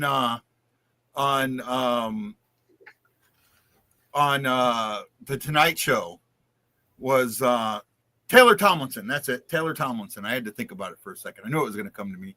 I'm like a wild animal in bed, much more afraid of you than you are of me. And that's so her comedy. I really like her comedy, and she does talk about her mental health issues and things like that. And the other thing that I do like is she has a show where she has another comedian. They'll sit on a bench, and then they'll take text from the audience, right? I think she's a blonde girl, yeah, and she will be brutal, man. She will be when she does crowd work. Like who's the guy that does Matt Rife? Matt Rife is really, really good at crowd work. Taylor, Matt's very good too. Matt's up there with one of my favorites. Yeah, Taylor is also really, really good with crowd work. And there's one former Navy guy that's a comedian. But I can't think. Gary Owens, but Gary is Gary's a white guy that is very famous in the black community, right? His white, so he's one of those guys. He calls it, black Twitter and black. He calls himself black famous, Oh, when you're black famous, So that's some of his jokes in that. But I just. It's not. Trust me. Here you go. So you talk about horror movies. Like the only reason I ever watched Halloween, and I think it might have been Friday the 13th, was to see the boobs, because there was always one scene where some girl's boobs was there. I think it was Halloween where she was in a hot tub and he held her in when it was turned up and boiled her or something, right? Oh, do you mean Halloween or do you mean Friday the 13th? It was one of the two. I think you're thinking of Friday the 13th, because Friday the 13th is always, they're always this series that always shows, nudity and all that. No, I think Halloween was the one with Jamie Lee Curtis, right? Yeah, Jamie Lee Curtis is Halloween. Yeah. With Michael Myers. Halloween was the one where in one of the Halloweens, the girl gets held into a hot tub. They're like in a hospital or something. Mm-hmm. Right. But yeah, so that's that's the only reason I like, and I think Friday the 13th was at a camp. The original was at a camp. Yeah, Camp Crystal Lake. Yeah, and that was, that started with the two people, skinny dipping or whatever. Mm-hmm. Right. So yeah, so and I like I watch for. yeah. Well, and I think it does show that, but and that's why I kind of gravitate more towards, because I'm not a big Friday the 13th guy. There's a lot, and there's not a lot of good ones. Yeah. I know that there's some that love the franchise. I have always been more of a fan of the Scream franchise and the Chucky franchise, the Child's Play franchise, and I think. I saw the original Child's Play in a movie theater in Norfolk, Virginia. Mm-hmm. I had this big old heavy down coat that had pockets everywhere, like winter coat, St. Louis style winter coat. We went into there and it was loaded with Mickey Big Mouth. I got so drunk watching that movie. Oh, I got so drunk, man. At one point, I kicked you could hear one of the Mickey Big Mouth bottle rolling, going ding, ding, ding. It's such a great first movie. The way that they did first of all the animatronics that they did for the doll and everything to make it look so, just incredible. The way that they did for the 80s, exactly.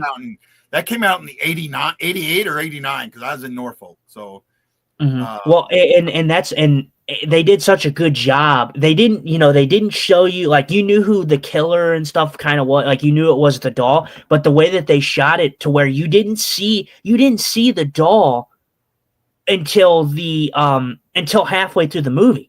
Yeah. So they shot it in a way where, is it Andy? Did Andy commit these crimes? I mean, we all knew it wasn't Andy, but the way that they did it was so good.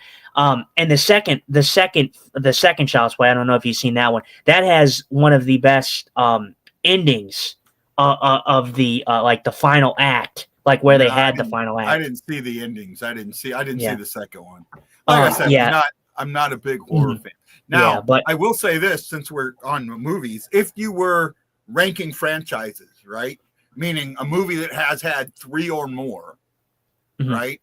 For me, and not in any particular order, but in my top 5, I think would be the Star Wars, James Bond, the Back to the Future.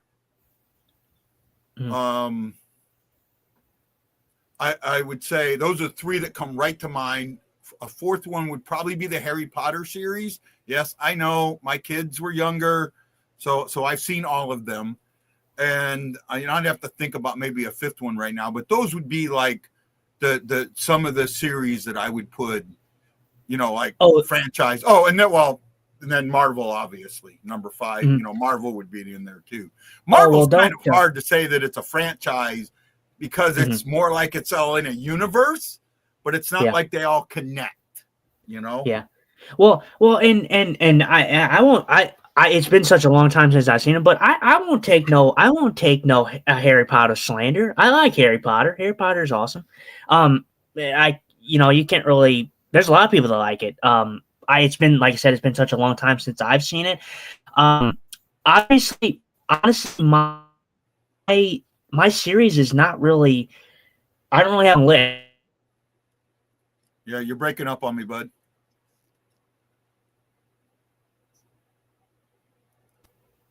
Obviously, like I said, I gave you the 2. I don't know where I paused. I don't know where, because I stopped. Yeah, I froze. No, you stopped right at the beginning. I didn't hear what either one of them. Obviously, I gave you the 2. I think my list is not that long. I think the Child's Play franchise is great. I think the Scream franchise is great. I think top 5, obviously top 3 for me would obviously have to be The Walking Dead, just because I love the show so much. I grew up with it. So that's probably number one for me, honestly. Is that would that be considered like a? Oh, you know what? That's not a movie. Sorry, that's a Yeah. TV show. Yeah. Yeah. So yeah, honestly, my movie list is not that high because there's not a lot of series like movie series that I watch that I'm like, oh, I'm like so invested, in Yeah, watching. we got a hockey question. Why are people upset about the first period? Well, I don't know what people you're talking to. The people in this show aren't upset about it. I don't think anybody's been upset about it. I thought I thought it was a good period. Even played period. Well played period for both teams. I felt, Blues are up. Lance Scott, Jason McMillan, thank you for putting that thumb in the air. So, Lance, how you doing, buddy? I hope you're doing well, my friend. I hope you're doing well. We're thinking of you. Stay out of the snow, Joe. Yeah, I mean, I would assume that Lance is probably the typical thing that I was talking about. Probably, you go on the Blues thing, and Twitter. Since the Blues aren't up 4-0 at the end of the first period, people aren't happy. So yeah, well, and the problem is there's too many people out. Again, you remember? Do you know who Hockey Bob is? Have you ever heard of him? It sounds familiar. Robert Foley. He goes by Hockey Bob. He has blocked me. I would sit there and say, he would sit there and say, well, what I say is everything that I say is fact. And I have a belief that there are good wins, there are bad wins, there are good losses, and there are bad losses. No win is a bad win. No loss is a good loss. Well, wait a minute. You can't win them all, so you have to have good losses. Right? You have to have good losses. So, and you have wins that you have bad wins. And you have game. I won't call what was a game that I could think of that was a bad win. I think it was might have been Arizona a couple of years ago where it was like 6-5 and they were just trading goals. A bad loss, a bad loss. The 6-4 loss to Detroit, right? Good losses. The overtime losses to all three of those teams. I think you could call them good losses, right? You outplayed them and got it, and the game got to overtime. But you know what? You were in the game, so yeah, I'm okay. I'll call those good losses in my eyes. There's, like I said, there is a difference. There's a difference between, and I don't know if she's been in here, but Ashley, she commented and was like, well, I can see both sides and people are just frustrated. And I understand that, but there's a difference between frustration and willfully ignorance or willful ignorance. There's a difference. And believe me, there is. When you talk about Pavel Buchnevich or Logan Mailloux, and you have something negative to say, I get it. Those guys aren't performing how you would like to, them to perform. But what can you honestly say in the recent stretch of games where you're thinking that these guys haven't played well? I thought that they've been good. So, I mean, not to say my opinion is king of all opinions, but I have a set of eyes. I can see just like anybody else can. So why is it so hard for me to make that inference, but you can't? You're watching the same game. Well, I mean, there are, Robert said, Robert called me a blowhard and told me that I was just negative. Yeah. He blocked me. Then he said all that stuff about me. Right. So.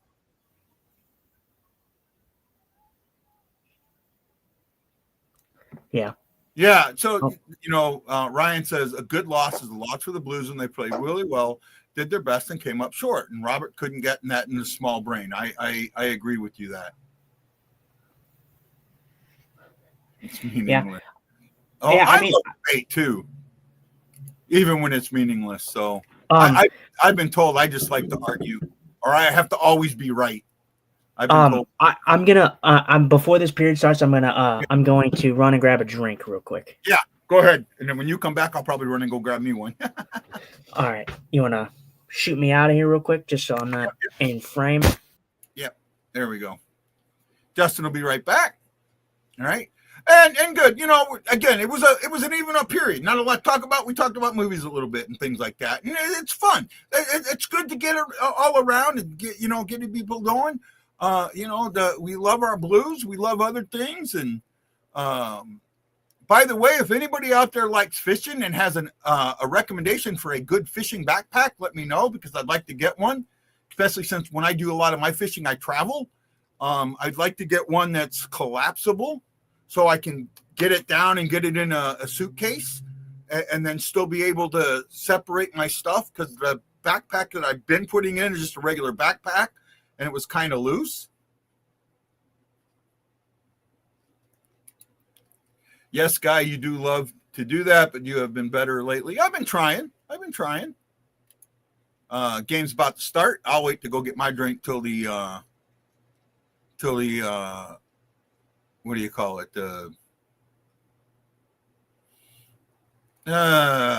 Commercial break. There we go. Sorry for, I losing your dad's hard. I lost my natural father when I was 13. And I didn't have a good relationship with him, but it's pretty hard. Probably getting better with age, kind of like alcohol. No, I've been going through therapy. It has a lot to do with it. What do you like? What do you think about Melu? I think Melu's had a good game. I think Melu's getting to the point where he's figuring out what his role is and trying not to do too much. That's the one thing with younger players when they first come into the league. You feel like they always try to do too much. Yeah. Right. I feel that you have a guy in Mayu has come up from Springfield. He got sent down. And then you have a guy in Mayu who has come in and finally seems like he learns he's kind of learning the Blues system in a way. I mean, not learning it, but he's catching on to what the Blues want him to do. Yeah. Hoffer just about screwed that one up. Yeah. Hofer's game has been struggling with the playing the puck thing. He was doing a very good job of it, but that's the thing we praised with Hofer is the ability to play the puck like Jordan Bennington. He's not at the level of Jordan Bennington, but he's better than what he's shown handling this puck. Difference between Hofer and Bennington, and I said it earlier, Hofer holds the puck longer than Bennington does, right? Mm-hmm. Bennington, he gets that puck back there, he looks and then gets rid of it. He's not trying. He's moving the puck. He's not trying to make a play with the puck. Where it feels like Hoffer's trying to make a play with the puck, and sometimes that burns him. Yeah. Well, if you look at what was happening, Hofer couldn't. He was passing the puck to the other team on most of these, and then these teams were catching footage, and then what they were doing is they were just stepping back and just waiting for Hofer to make a mistake, and that gave him a lot of time to do stuff. Now teams are changing their mentality back again. They're changing it back to being aggressive instead of just letting Hofer make a decision and make a move with the puck. So now he's got to be better with it. Yeah. Very good. It's nice to see that this Kyrou Thomas connection has still looked very good in this game up to this point. There's one goalie in recent memory that when he played the puck, I cringed every single time. There was one goalie, and I wonder if somebody can think of who I'm thinking of. There was one goalie in recent memory, so in the last 10 years, that when he played the puck, for the Blues. For the Blues? Yeah. Yes. I cringed every single time he played the puck. Every single time. It had to have been, was it, you said in the last 10 years? Yeah. So it had to have been, it's either Brian Elliott, Halak. Elliott, yeah. Yeah. Well, that's a good guess. I'm glad I said him first. What happened here? Did Sundqvist get, speared? He got cross-checked in the wrist. Oh. Well, Well, that should have been a penalty. Yeah, he fell. I don't like the wrist he's holding is the one he fell on, but he got cross-checked in the other wrist. Yeah, that probably should have been called. I wasn't as cringy when Allen played the puck. I think Allen was okay playing the puck. I was more cringy when I remember one game. Elliott threw the puck. Oh, nice save, Hoffer. Elliott threw the puck, hit the board, went right to the other player, and then the back of the net. Right? I mean, he tried to angle it off the board, and it's like, there was no one there but a white jersey. Yeah, I mean, the Blues have generally had a pretty good goalie lineage. I mean, their goalies have never really been the sore spot, I don't think. There was for a while there when we had Allen for a while, and then there was a couple other goalies there. That after Hollick left, it was when Allen came in after Hollick left, there was a period there where we were running through goalie. We had Ryan Miller, who was absolutely. Oh, how did that not go in? Well, and Miller, Miller didn't want to be here. Oh wow, what a try right there! You're still way ahead of me. Yeah. Sorry. Oh man, what a try there by both of them. By that group. That was just nicely done, all the way around. I'm telling you, man. I continue to say it, but this team is almost there. Yeah, they're almost putting it together. Oh, that's Dvorsky though. Dvorsky starting that play. Well, great play by Dvorsky. Yeah, Dvorsky started it, but Buchnevich was right there too with a nice pass to Shen that opened him up. Oh, and then Dvorsky starts to play, and then he ends up getting the last shot on that opportunity. Yeah. Good play all around. That line has been good. The Dvorsky with Holloway or with Bush and Shen have been good together. I will be right back. Give me a moment.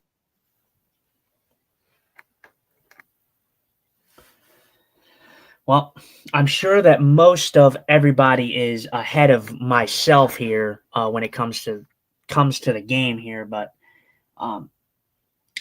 it seems like this game is a pretty even back and forth. The Blues have had quite a bit of chances in this one, for the most part, but hopefully the Blues can get the first goal. They've been knocking on the doorstep for one, so hopefully they can get it.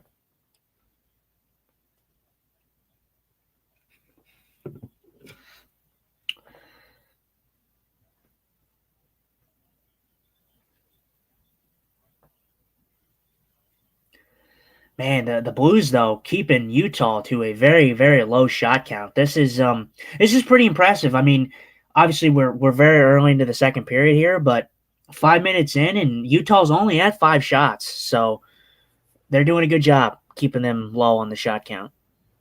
Oh, I didn't take myself out. Sorry about that. I thought I did. No, you did. You did. Oh, okay. Yeah, you did. You just clicked it right back on. Okay. No, I was saying that it's still early in the second period, but the Blues, Utah, only 5 shots in this game. Yeah. I mean, the Blues done 10. Well defensively this game. Yeah. I mean, and it's not been like a shooting gallery for the Blues in this one. I mean, they only have 10, but, you got to take your wins when you have them, Hofer with an easy glove save, so that'll give him 6 right there, but. There was a time a couple of years ago when the Blues would score first and then lose the game almost every they lost like 10 or 11 games in a row where they scored first. I remember something like that. Yeah, the Blues are playing well though defensively, I think. Then there was a season where when the Blues scored first, they won a lot. I think if the Blues can manage to get the first goal in this game, I feel like it's going to give them some needed momentum. Not that they haven't had it. But I think what they need is just a big second period, because the second period's been biting them in the ass. A big second period, or even just get a lead in the second period. To have a lead in the second. Yeah. Take a lead going into the third. Yeah.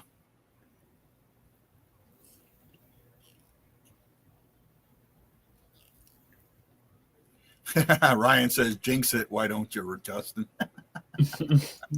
Hey, I just think that it's been their second periods, especially on the road trip.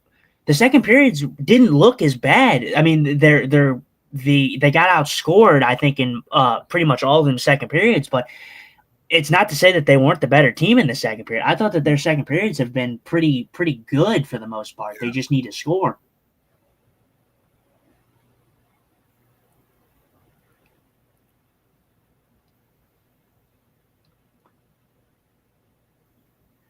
Very, very good. This the Thomas line is doing a very good job of getting out of the zone swiftly. Their breakout looks very, very good. The neutral zone's been better of late. Yeah, well, and for me, I haven't had much of an issue with the neutral zone. I think that they've been pretty solid getting the pucks in the other team's zone.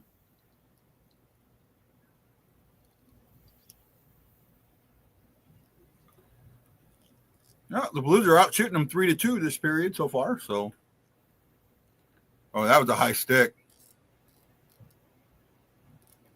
What happened? Well, he touched it with a high stick, but then a Utah player didn't touch it, and they kind of like stood there and waited for the Blues to touch it. Yeah, I just saw that one too. The high sticking rule is weird. Yeah. I feel like with the high stick, I understand why they. And honestly, I don't know if I can say I really understand it, because I feel like when you're in open ice and you're able to have the hand-eye and the skill to knock it out of midair. Yeah.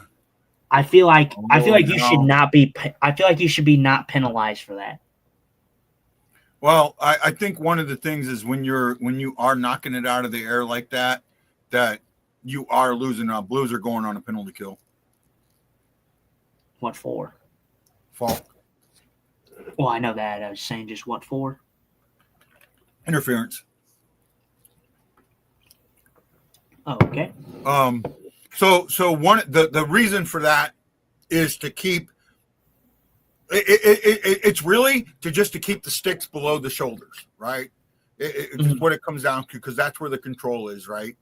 My thing is the difference in high sticks, and this is if you can touch it, if your stick is below your shoulders, you can hit it with your stick, okay, anytime, as long as it's below your shoulders. However, for a goal, it has to be below the crossbar, right?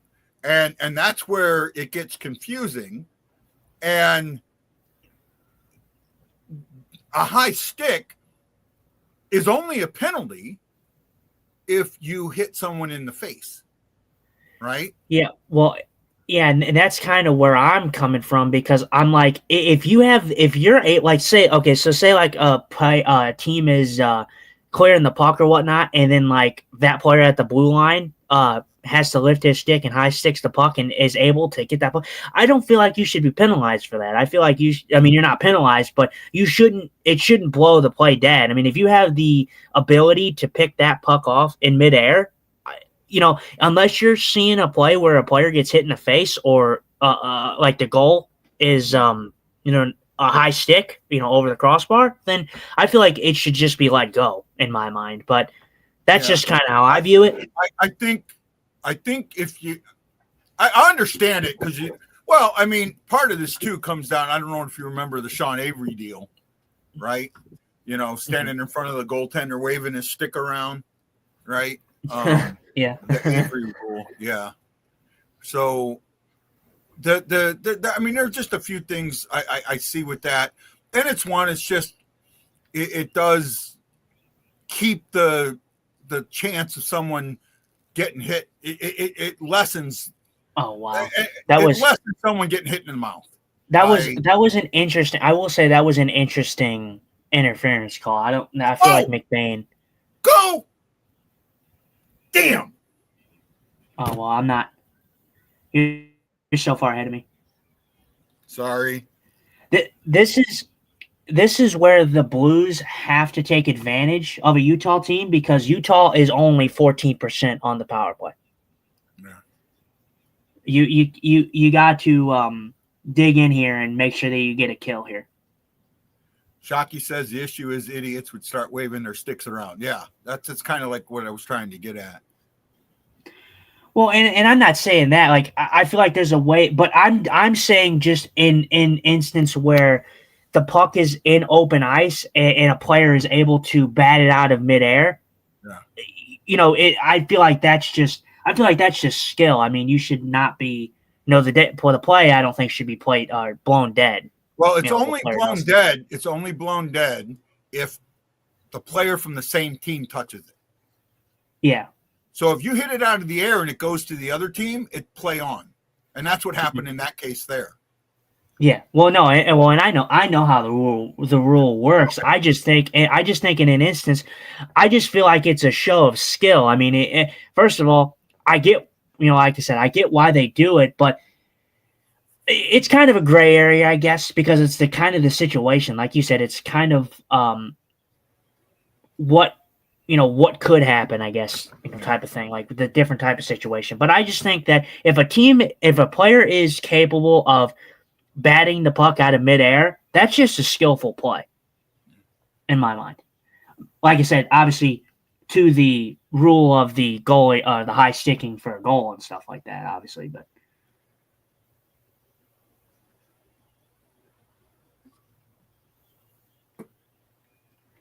Great block by Torpchenko there on the power play, on the penalty kill. Shots have evened up 3 apiece. Oh, that hurt right off the boot. This kill has looked good so far. I feel like the power play has flew by for the most part for the Utah Mammoth here. 35 seconds left to go, but great block by Torpchenko. Ate that one. Keller. Yeah, I mean, this is definitely a thing where you cannot allow the Mammoth to get going on their power play. You can't.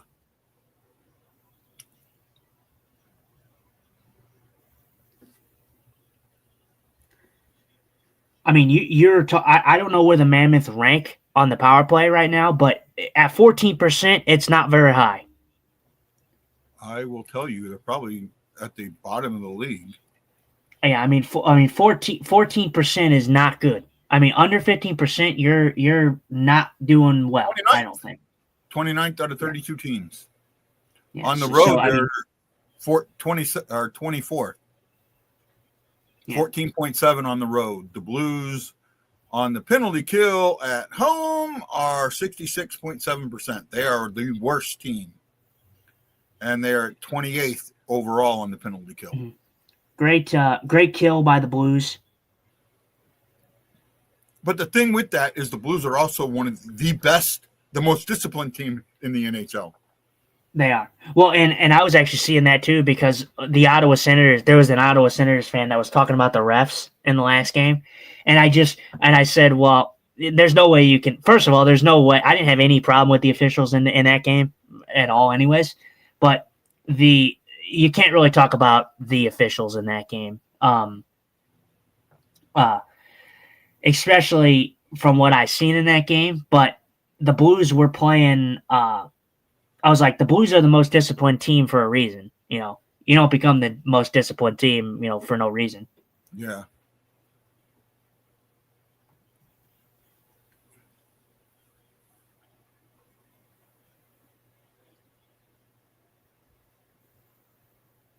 And also, that's also another reason why the penalty kill percentage is probably higher than or lower than you would want it, because Well, because of the amount of times that they're on the, Yeah, they don't give up too many power. Because I don't think that for me, with the way that the percentage is right now, what are they like 75% or something like that? I feel like right at 74.6. okay, so well that one probably bumped them up a little bit. Yeah. But yeah, I mean when you're disappointed and you don't take as many penalties, you don't have that many opportunities to kill them off. Because I don't think the penalty kill has looked as bad as the numbers show. Well, you look at this when you're only taking 6 minutes of penalties a game, so three penalties a game basically, or less, and the other team, most teams are in that 20 to 30% range, so they're going to get one goal. In that they're you're looking at they're going to get that goal in one or two power plays, when in another team they might get that same goal in 5 power plays, 4 power plays. You know what I mean? So when you have a really disciplined team, sometimes that penalty kill number is skewed a bit, if that makes a little bit of sense. Yeah. Well, you gotta look at it like this too. You cannot be. I'm telling you right now. Don't be a person that ignores the stats completely, but don't be a stat merchant. And what I mean by that is don't live and die by each stat you see. Yeah, stats are there for a reason. They help you see a little bit better insight in what's going on, but stats are not everything. As me and Guy have just stated to you, when you look at some of the numbers, like the Blues having 7 giveaways or something, or giveaways in that period, in the first period, I didn't see that at the eye test. Like, and that's just a minuscule stat, but I don't think stats are right all the time, is what I'm trying to say. So don't be a stat merchant, because those are the most annoying type of people. Oh, well, the stats say this, the stats say that. Yeah, well, my eyes say another thing. So. No, I don't think it's that. He says, I noticed the Blues are changing lines a lot. It's matchups. They're trying to match up against what Utah puts out there, trying to keep first line on first line, and Utah will have it might shorten their bench a little quicker on the road, right? Play for that tie on the road, win on the win at home, tie on the road, right? So. Well, and the Blues are playing well. I mean, this game has not been like an offensive game like we saw in the last one. It's been a defensive game, but the Blues keeping Utah to under 10 shots, and we're already past the halfway mark of the second period. That's very good to keep a team like Utah under 10 shots. Yeah.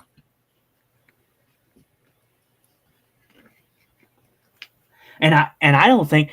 And Utah, it might have been 1, but I don't recall Utah getting a shot on their power play. So they had a power play to even get some shots on, and they didn't. Nope, they did not get a shot on the power play. Yeah, so I mean, Utah is not taking shots, and the Blues are doing a good job of not letting them get shots through. The Blues got a shot on Utah's power play. Yeah, I know.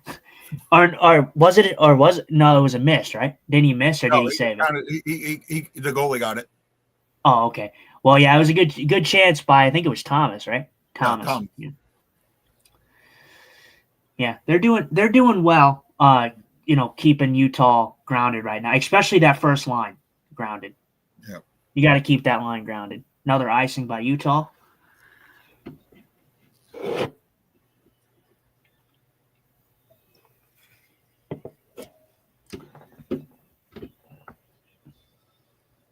Pablo Booch. Navage.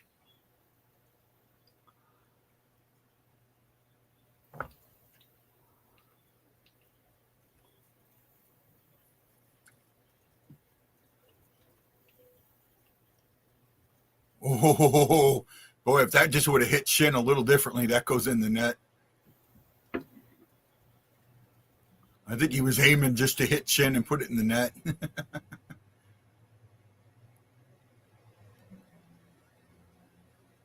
Shaki said they also played yesterday and second period short shifts, so you don't get wore out and stuck in the D zone. That makes sense. Good point there, Shockman. that I kind of froze right there, but that's a good point. The Thomas line has been noticeable in this game, and the Bush line has been very noticeable in this game. Yeah.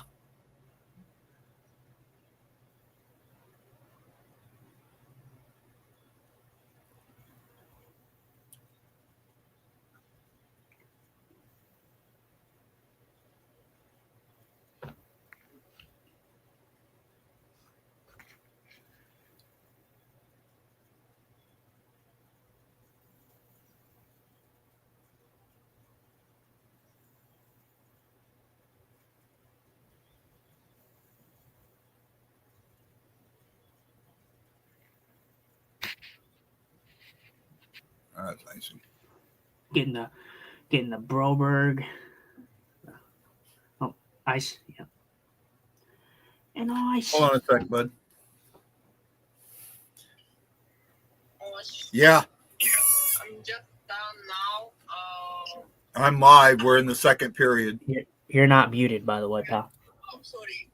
You gonna walk? Or you gonna eat? Hold on. Can I stop by Mankind? Yeah. Okay. I will text you. Sorry, I bother you. Okay. Bye bye. You're innocent wife, man. You could hear that. You could hear that? Yeah, I heard her. I heard her, but she's sweet, man. She's innocent. Yeah. She's like, well, I'm sorry for bothering you. I'm wondering if there's something wrong with my soundboard because I had my slider all the way down. Yeah. I'm wondering if this is. Yeah, I'm not sure, honestly. Yeah, but it's no, okay. because it's the microphone's on the wrong mic, so you're not hearing what you should be. That's why. There we go. She's now, like, better. Huh? Now I probably sound better, don't I? I mean, I think you sound a little bit more compacted. I didn't really have an issue with what you sounded like before, but say again. I said you sound like you're a little further away now, actually, but that's okay. I sound further away? Yeah, it kind of sounds like it's more compacted now. I don't know which way to describe it. I don't know. I mean, I can hear you. Coming through the board now. Before it was coming off the mic on my computer. Oh, right. Yeah. So yeah, I mean, whatever works best for you. Whatever you need. It's kind of a little glitchy right now, but yeah. I don't know. Maybe there's something wrong with my board. Maybe I need to adjust my board. I wonder if something happened to it when I took it to St. Louis. I hope not. I haven't even met your wife, man. She's so innocent. she's like, I'm sorry for bothering you. Gotta love it. Thank you, Ryan Guy. You always sound beautiful. Right. See, because now this is what should have happened. You weren't looking at the screen. Yeah, I can't hear. Well, I can't hear you. I didn't hear you. If that's what that's what should have happened, but I guess the mic went to the wrong mic. So yeah, Ryan, stop being a kiss ass, bro. Guy.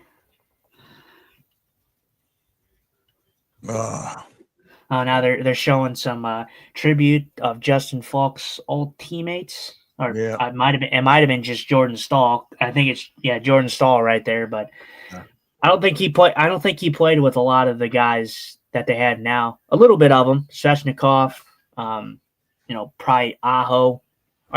Did Aho come before him or after him? I don't know. Might I think he was there. He might have. I don't know. He's been here a while, so not sure. That's what it is. Stop doing that. God. Ta-da. So most goal. Yeah, Justin Falk, most goals. He's on that list right now.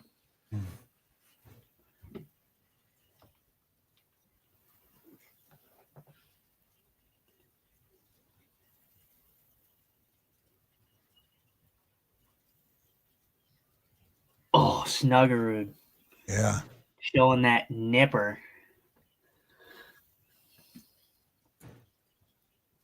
Ryan says in a tribute, I seen Aho with Falk celebrating a goal. Okay, so yeah, Yeah, I think Aho I was think there. yeah, I thought Aho was there. There's not many though. I think that there's a lot of Canes.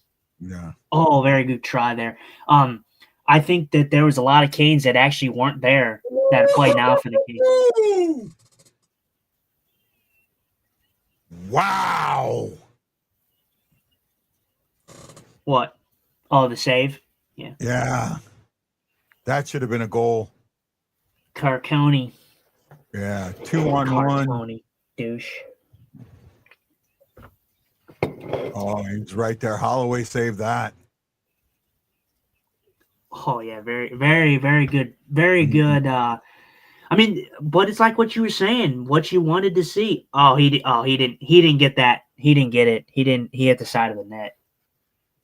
Yeah, but the Hoffer got that first save in there by not making the first move. He waited and waited and waited, and Yeah. Yeah, he did. Yeah, he hit the side of the net. He didn't get a better chance after that.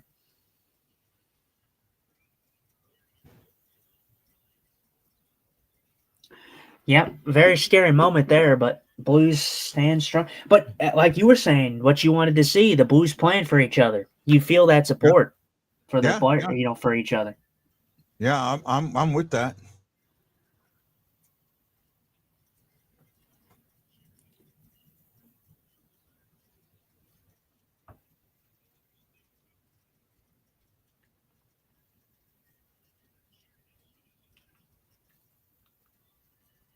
Oh, that's pretty cool.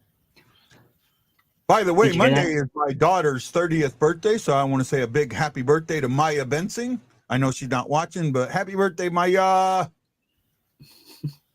Yep, happy birthday.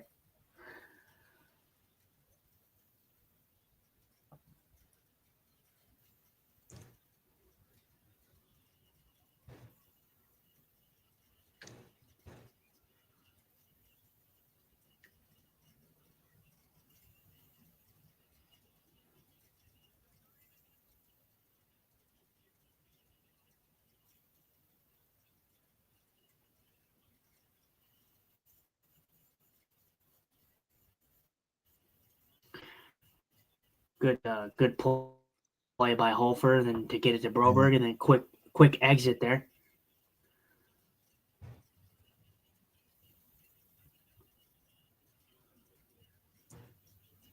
The Blues are doing a good job closing in on Utah. It feels like Utah doesn't have much support around each other when they get the Yeah, puck. they're starting to buzz though. They're starting to buzz a little bit. So next 3 minutes, I think are I have, super important.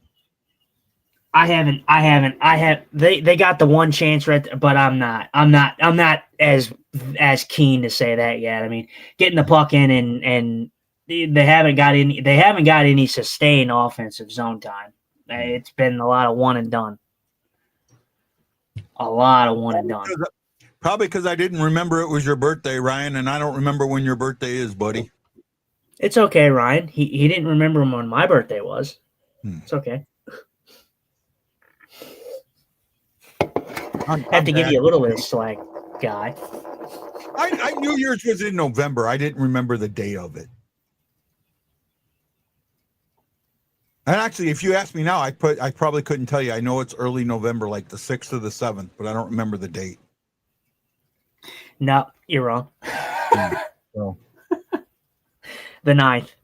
9th. Well, I was in the ballpark. Yeah, but I can't give it to you. You said 6 or 7. I can't give it to you. Yeah. If you said 8, I would have said, okay, maybe he's a little closer. Yeah.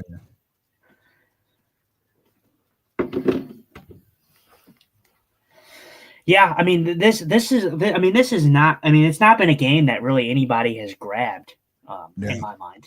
I mean, it very rarely do you see a game where a team is held to under 10 shots in a full 2 periods.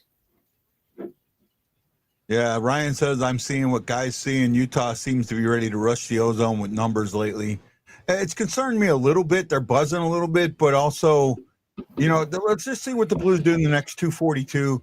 To me, if this game is tied going into the third, I can see the Blues winning it.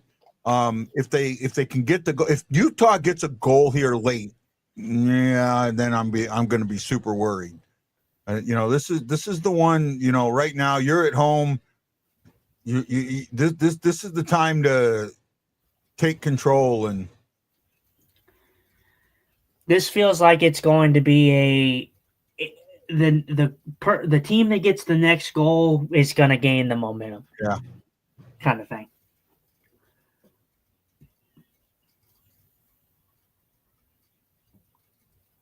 Good play there, getting it out. Kind of a long. That's gonna okay. Good, no icing.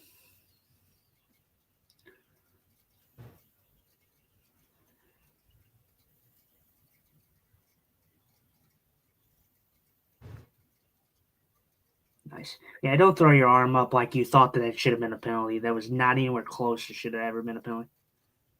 Yeah, he scores! Dylan Holloway. What did I say, Guy Weenie? Hey! Did you hear? Dylan. Did you hear the horn go?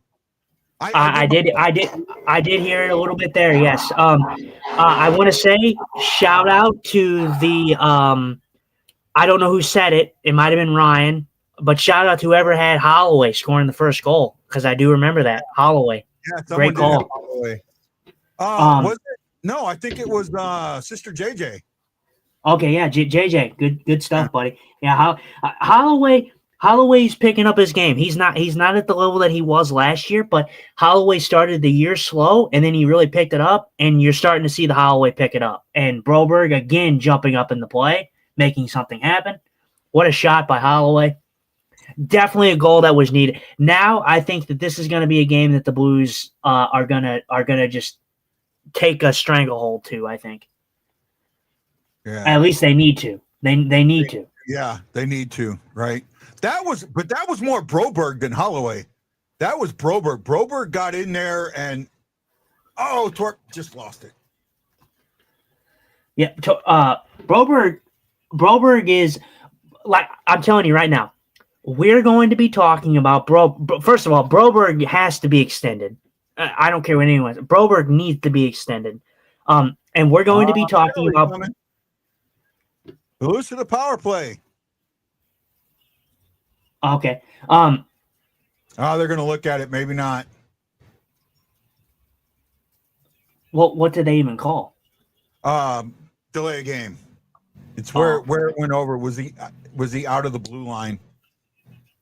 Oh, well, generally this doesn't end up very well when the referees sign up. Yeah. Did they? Yeah. Oh, they calling it? Yeah, they are calling it. Yeah. Okay. Yeah, you never know when you have 4 officials on the ice and you have a combined 4 brain cells amongst the 4 of them. Oh yeah, no. The question you generally never know where it went. Where it went over the. Did it pass the blue line before it went over? And yeah, it did barely, but it did. Yeah, it was delaying. Oh no, the blue line wasn't even a question. It was they're seeing where it went out. It wasn't the blue line. That's the thing. It has to pass the blue line. If it goes out in the zone, it's not a delay of game. Right? It has to pass the blue line. It has to be a clearing. Oh, very good try there on the power play. Blues hope to get this would be huge if they can get a goal here. Yeah.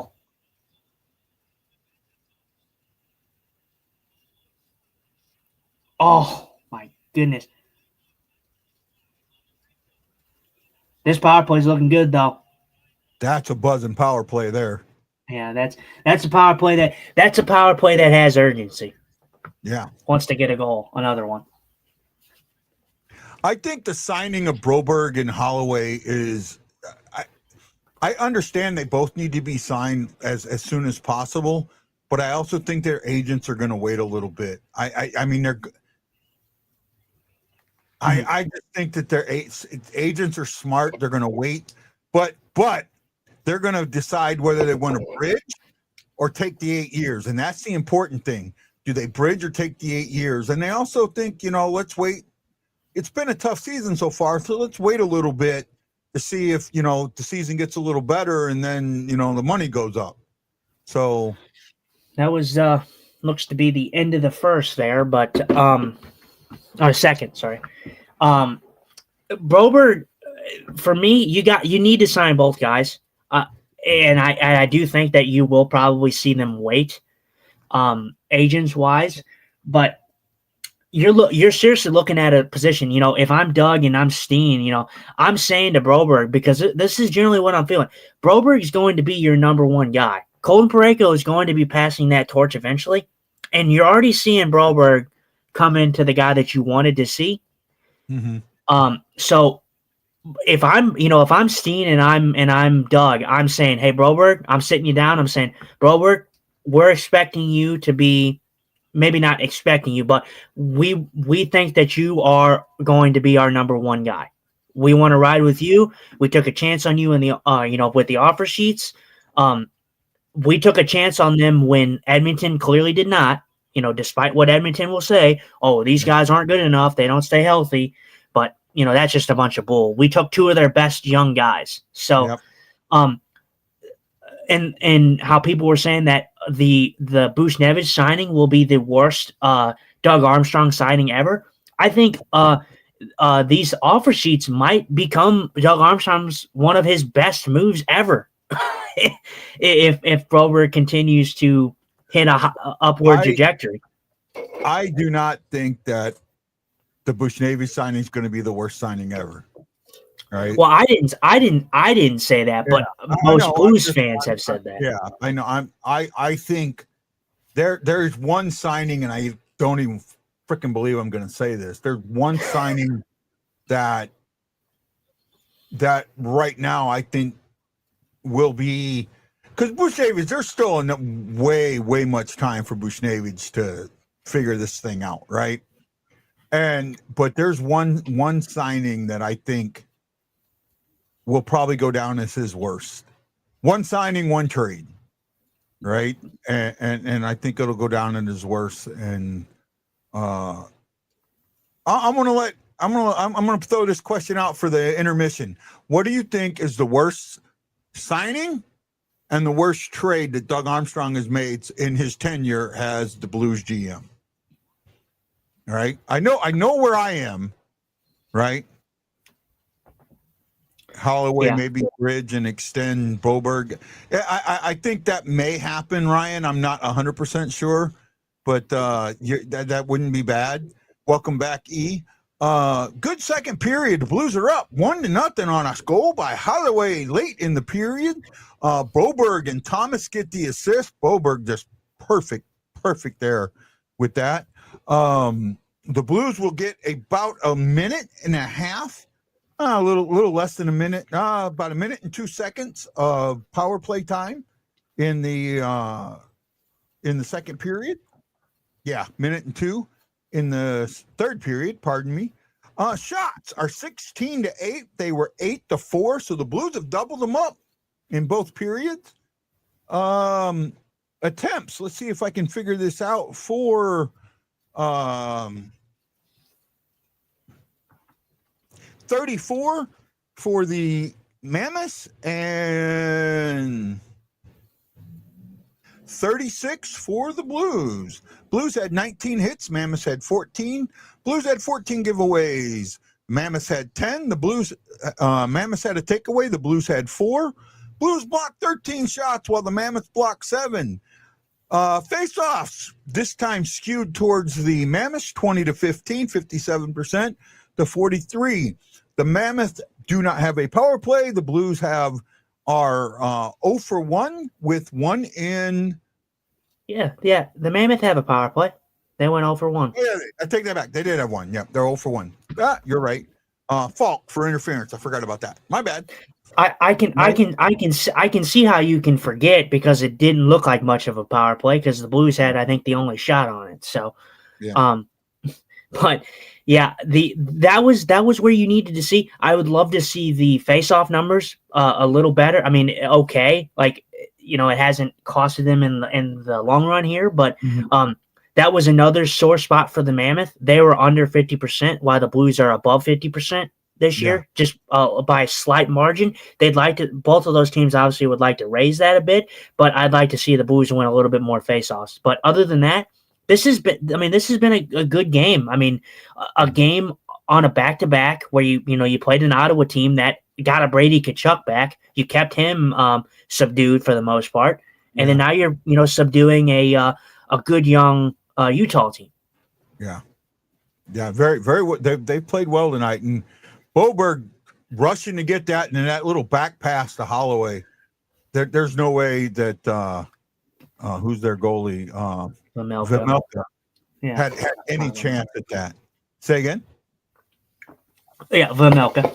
Yeah, you're right. Vejmelka. Ryan Green says Thomas Greiss was pretty bad. I don't remember Thomas Greiss, to be honest with you. Yeah, Thomas Greiss. Yeah, Greiss. Thomas Greiss was someone who was he was never going to be anything spectacular for this team when I saw them get it. That was it. He came in he was in the Robbie Fabry trade, I believe. Oh, okay. We won the second period. Yeah, we did win a second period. Krug has been the most disappointing. Krug is my one where that's the bad signing. That's going to be the signing where everybody, like, we overpaid Krug. We all, everyone that you brought Krug and Falk in, and the problem is they were both the same player, right? And a lot of people thought if you look at Krug as a replacement for Pietrangelo, which he wasn't, he was, but he wasn't, then you're going to, but I still overall feel that might have been, it wasn't, the signing makes it bad because of the money. Other than that, maybe not as much. Dr. Detroit, how you doing, bud? The trade rumors are flying in Toronto about the Blue. That's Toronto being Toronto, because Doug Armstrong basically said most of the GMs in the league he hasn't talked to in months. So it was actually funny because I listened to some of the Toronto faithful because they're not happy with what they're being put on the product that they've seen so far, but they had a Hot Take Hockey on YouTube. I love him. He does some good work, and he usually has some good rants about Toronto. But he was saying something about how Toronto should call up a St. Louis or something like that and try to offer them Dakota Joshua or Matthias Michel. I'm like, we don't want those bums. We don't want those guys. Everybody wants to trade their worst player for everybody else's best player, and it doesn't work that way. It's never worked that way. I'm like, we don't want those. We don't want those bums. Ranger says, I don't think it was much as Army's fault, but Krug underperformed really, really bad. Krug might have just had an injury from the get-go and never repaired. And yes, Miller was under Army. Krug is just Krug for me. It's unfortunate that he goes out with an injury. Krug, see, the thing is Krug was one of those whipping boys. I think Krug could have played better at times, but I thought that there was times where Krug was really good and Blues faithful would not be as forgiving with certain situations. It's the same thing with a lot of whipping boys. I mean, Falk is a whipping boy, and Falk's been good this year. Jordan Kyrou, he's a whipping boy. We talk about St. Louis always having a whipping boy. There's always got to be somebody that they got to turn to for, to blame. Krug was a guy that was a power play merchant. If Krug was not on the power play doing something for you, then you're probably not getting the best production out of him. Yeah. We didn't use him a lot on the power play. Well, we used him on it, but not. I think he was on second. Say again. Well, he was on the power. That's what they brought him in. I mean, they brought him in for because they thought that he was going to be some miraculous replacement for Petro, and that was just never going to work. He was never going to be the player that Pietrangelo was ever. And it turned out that Krug, he didn't offer too much to the team 5-on-5. It was more so his power play ability. He would get points on the power play, but other than the power play, he was pretty useless. Other than that.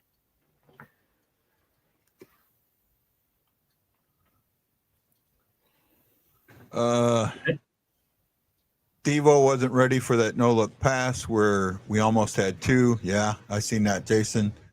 I just seen Krug playing golf with speeding chicklets. Yeah, I mean, but but don't get me wrong. I feel for the guy though. I mean, you hate to see a guy that had so much more left in the tank, and he had his career cut short. I mean, you hate to see that. You don't want to see anybody go out with a career threatening injury. You want to see them go out on their own terms. Yeah, I agree with that. But and I think about this guy. If Krug, first of all, if Krug doesn't get hurt, we don't get Philip Broberg. So with the way that everything planned out, you don't bring, you're not seeing the team that you have now. You're not, you don't have Mayu, you don't have Broberg on this team, you don't have Holloway on this team. This team is drastically different if Krug is not on if Krug is not injured and out. Not you don't. Sure. I'm not 100% because of the money. Sure I'm not 100% sure. Well, because of the money, you would have not had the cap to make the moves that you have seen moved. I mean, maybe you could have, but with the course of how everything happened with the offer sheets, you had to overpay Holloway, you had to overpay Broberg. They had the money to do that because Krug's money was, not on the books. So, they had the ability to do that. They had a little bit of flexibility. They don't have that if Krug is not injured. Well, actually, when they signed him, Krug wasn't on LTIR yet, so they didn't have the money. I mean, they did have the money. Krug couldn't go on LTIR until the season started, and they signed him before the season started. Yeah, well, I'm just trying to spin it in a positive way because it's a big what if situation because the way that I view it is with the moves that we have seen the Blues have made, you don't know if those would have been different if Krug would have been good to go because that money would have been on the books. You would have had to make a move. Let's put it this way. I see what you're saying. Well, let's put it this way. I don't think the Blues they're not in a retool situation, I don't think anymore. They kind of blew past that. They were a year early, but we know that they're a better team than what they've shown this season. Mm-hmm. They're probably not there. They're probably in a rebuild if Krug is still here. If I'm honest. Possible. Right.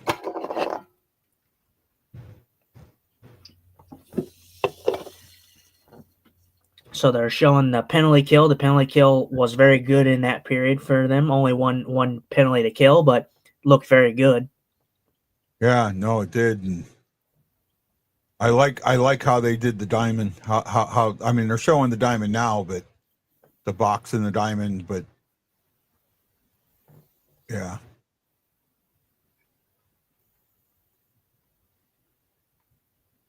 It was a good period. It was a good period by the Blues all around. You got the goal. Your guy Broberg, like you said, Broberg was the one. That was the one. Clayton Keller's been pretty quiet this game, if I'm honest. I mean, and he's been and he's the guy to watch out for here coming up. Keller has he's been a Blues killer in the past, and I could pull it up here in a second. But for his line, he's got 15 shifts. He's been on ice for just under 11 minutes. He's got 2 attempts. He has 2 giveaways. He has a takeaway, and he's 1-0 in the. He's 1-0 in the face-off dot. Right. Temp 34-35. I guess did I say that right? Maybe I didn't. You said 36 for the Blues, but you were close. Okay. You said 30. You said 32 for Utah, and you said 36 for Blues. Okay. And I got off. That's okay. Honestly, this game. I mean, they have Utah in the zone for a second longer than the Blues. I don't think anybody's been a crazy cycle team in this game, but I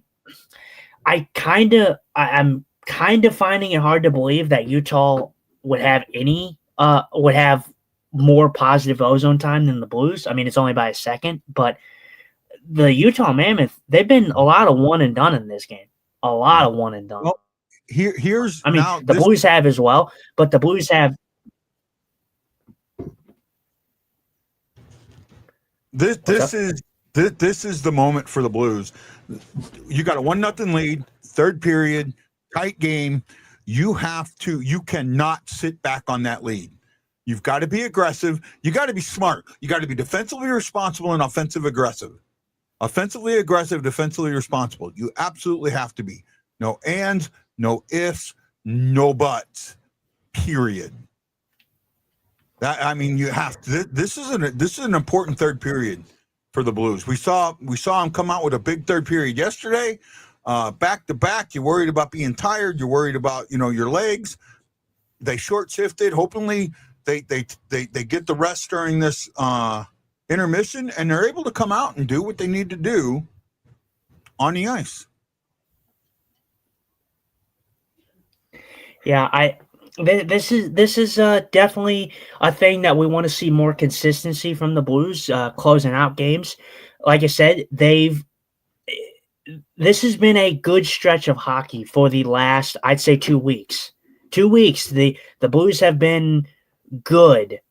They've been solid. They have not got the wins. They may have not gotten the points that they would have liked in certain matchups, but the Blues have built off of positive hockey for about 2 weeks now. Yeah.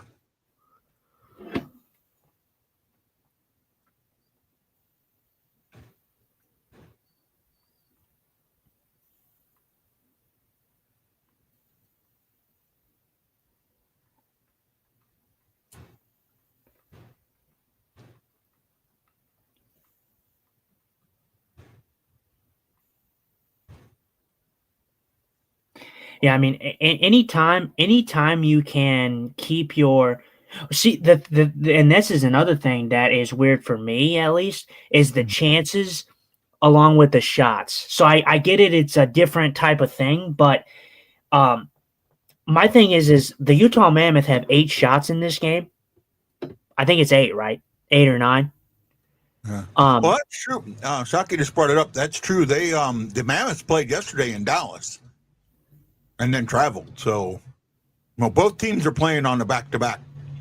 I mean, both teams are playing on a back-to-back, but it still doesn't change the fact that the Blues, they feel like they feel like a fast team, and the Blues played a very, very good game against Ottawa, and Ottawa's a team that is a sneaky good team. I don't think that they brought their best. Ottawa did. I don't think that they did, but the Blues usually on back-to-backs. Their second game on back-to-backs. I mean, look at the Philadelphia game. The Philadelphia game was great. They lose that game in blowing the lead fashion, but then they come back and they play an abysmal game against the Vegas Golden Knights the next night. So back-to-backs haven't been the Blues' friends. So the fact that they're coming out and playing well in a back-to-back, it's good to see.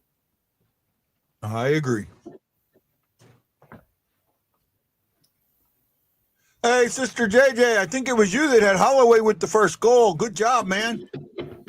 Yep, very good. Yep, it's good to see Holloway continue to be on the board, and I'm glad to see that a loss in a shooter who has, I think, been very consistent and hasn't cost the Blues in this game. Yeah, I mean everything they're showing Broberg right now. I mean, I'm just looking at these highlights, and you just, I mean, how can you not be, just so impressed with this guy? I mean, he's done everything. He's been all over the ice.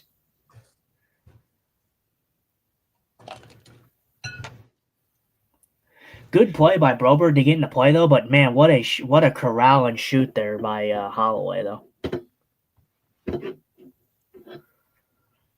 Walt stabbed Brady in the back and overfed him yet Thursday. I'm overly convinced that Broberg doesn't smile. Broberg is not a smiling type. He just likes to get stuff done. You ever get that feeling?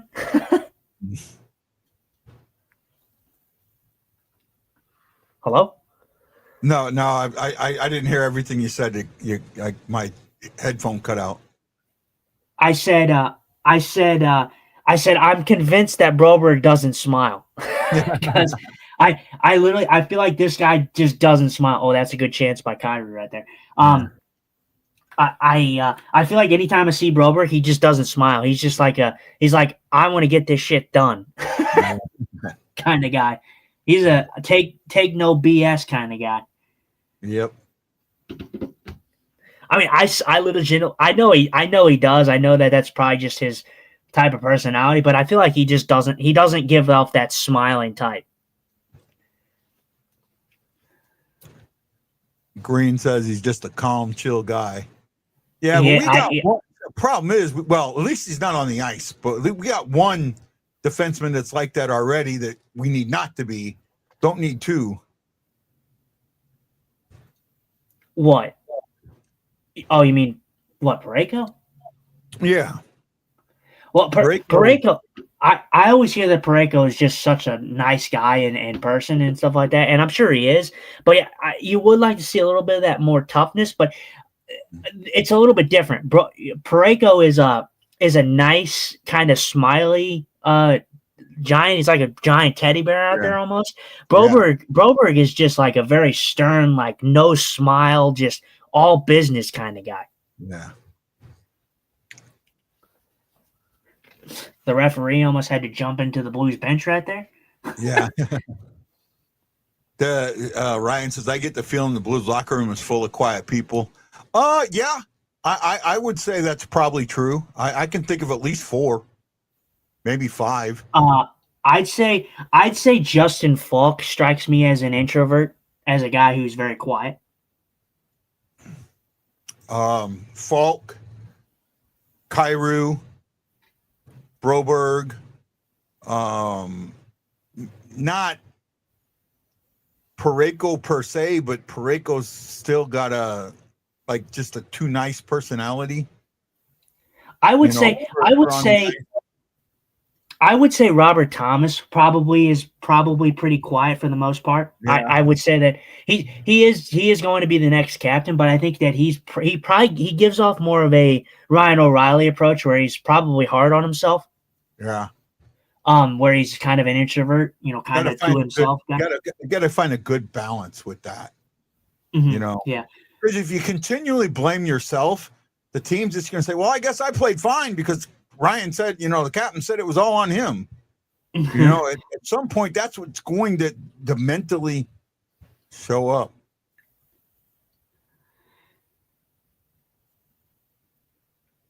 Yeah, and I do think that is the case in some instances, but I also think that I do like this. Oh, well, I'm far behind you, dude.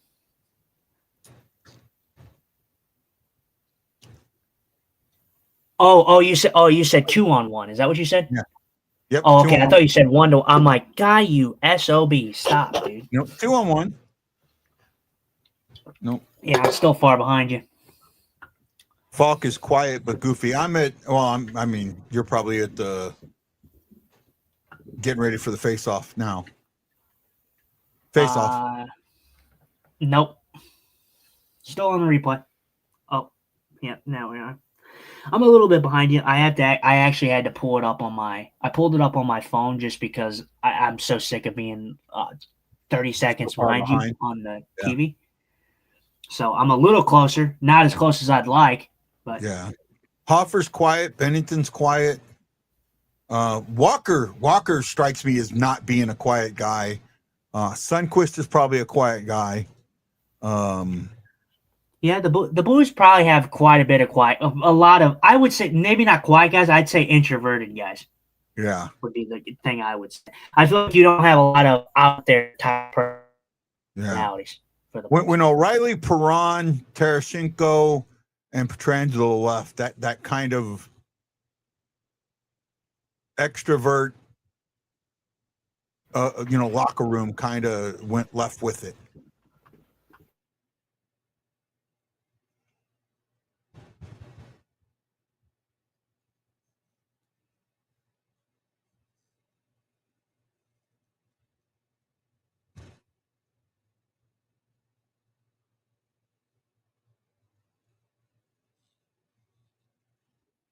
Possible. Oh.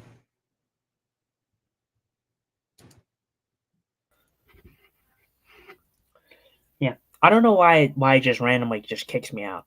Yeah. I got to bounce. Yeah, it had you. Do I think Clayton will score? No, I do not. I mean, from what I'm seeing, I'm not jinxing nothing, but I mean, from what I'm seeing, I'm not overly impressed with the effort that I've seen from Utah, if I'm honest. Yeah. I mean, I get it, back to back they traveled, but still, you got to have a little bit of heart out there, a little bit of effort. Oh, Vamelka falls Hey, down. Shaggy saying, "Hey, guy," and Justin. Oh, How and you Justin. doing, Shake? Vamelka almost misplayed the puck there, or he did, and he fell down. Hey, Shaggy, you got to check us out tomorrow at 9 Eastern. We're going to have another Rangers guy on. Mm-hmm. Yes, sir. You guys can bond over your Rangers love.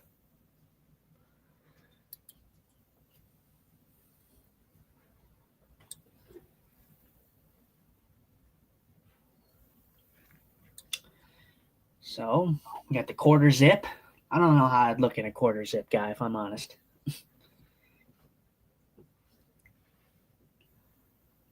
Matt, and what's his last name?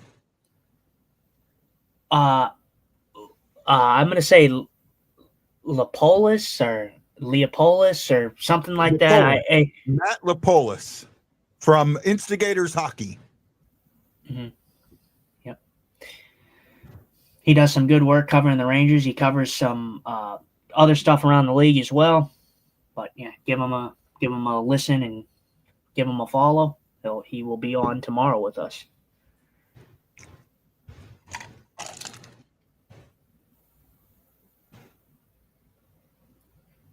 Is it ice for the Blues?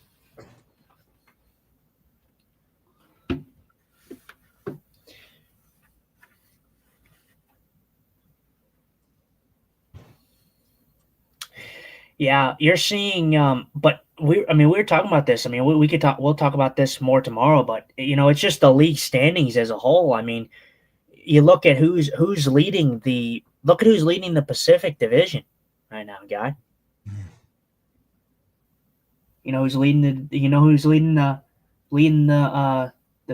Pacific Division without looking? The Ducks. Yeah, the Ducks. The Ducks are leading the division right now.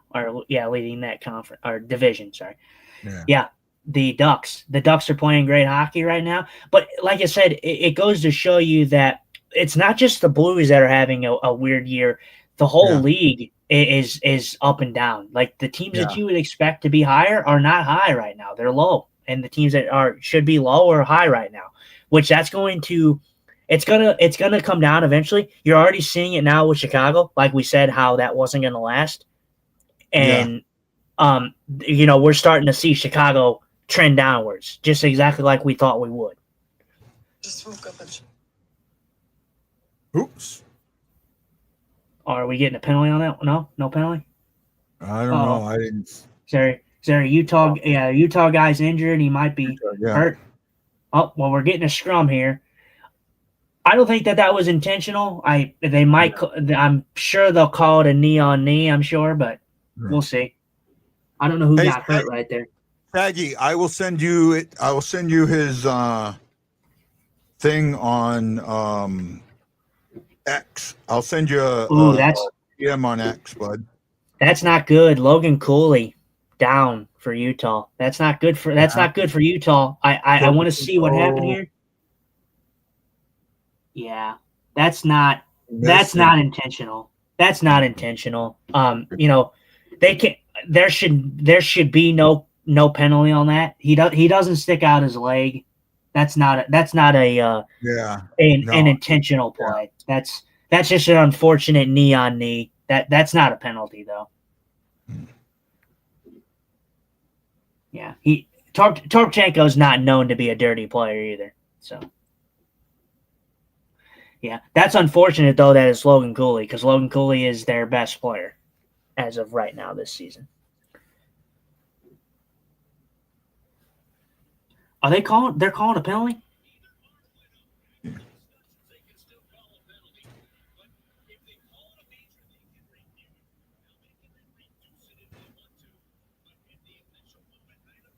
there's no, well, first of all, neither arm, like they just said, neither arm went up. So why is there even a penalty being called anyways?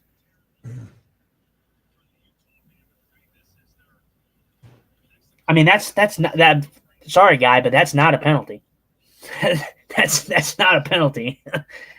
I mean, Yeah, I don't think it is either, but that's not so. So now we're looking at a situation where I think the Blues are going to be on the power. They're going to be on the penalty kill because I don't think that I guess that they can reduce it to a no penalty, but they're giving. Whoa, okay. So guy, that's terrible. Yeah. Guy, I am. Guy, I'm telling you right now, I am beyond sick of these officials. I'm sick of it. I am beyond sick of it. There is no way that is a 5-minute penalty. There's no way. Not a chance. That's unacceptable, man. Unacceptable. Yeah. Yeah. So they're reviewing it, right? No, they called it a 5-minute major. Oh wow. That is the epitome of why the NHL needs to be looked at, because that is a joke. That's a joke. So now what you do is you created the same storyline that we've been talking about. Are the Blues going to give up? Are they going to lose this lead? I mean, and no fault of their own. I swear to God, man. Dude, you're lucky. You're lucky that we're live, because I would absolutely lose my mind. That is pathetic. That's pathetic. But that's pathetic by the league. Maybe they're going to review it. Maybe they're going to review it. They did. I think they did. I think they did review it. I think. So, I'm pretty sure, unless they were showing a replay, but I don't think it was a replay. Yeah, yeah. Guy, I swear to God, man, you have to be kidding me. Well, we'll see. We'll see in a second. I'm gonna.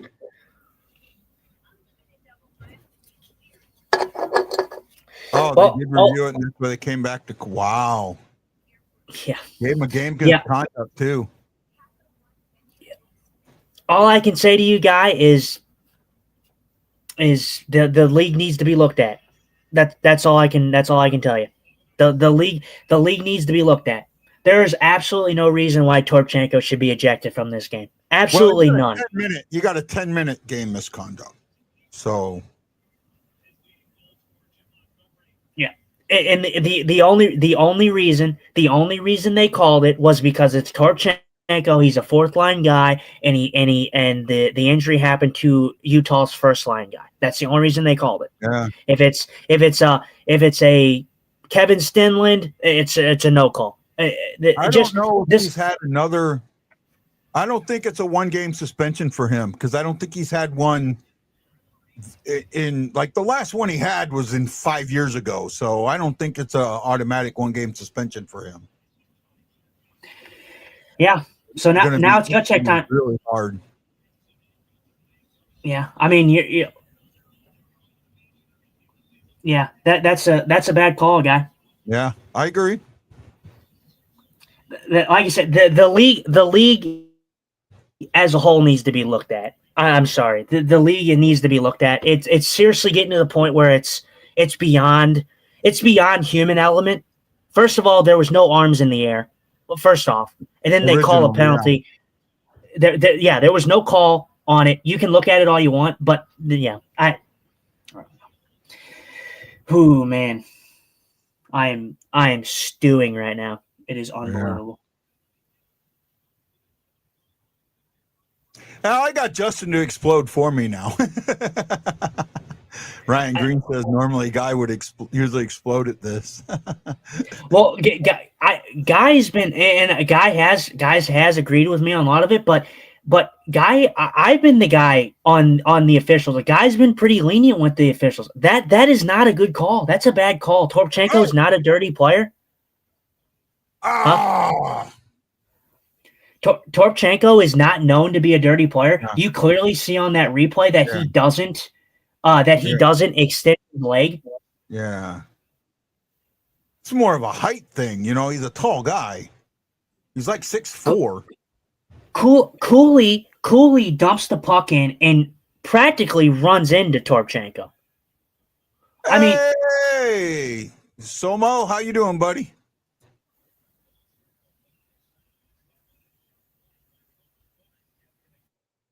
Chris Kerber said Chris Kerber Great said stuff, Robert. they went to review to go look for a penalty. Yeah. Great play by Broberg. Broberg continuing to be a big penalty killer. I mean, the Blues have played this penalty kill really, really well so far. Yeah, so far. But I mean, I'm sorry, guy, but the league needs to be looked at. I mean, it really needs to be looked at. Look, I get it, okay, but to sit there and say that the whole league is rigged, I'm not going there. I'm going there. I'm going there 100%. The call, you know what? The call is because of who it was. You just took a superstar or a star out. That's who it is. A fourth liner.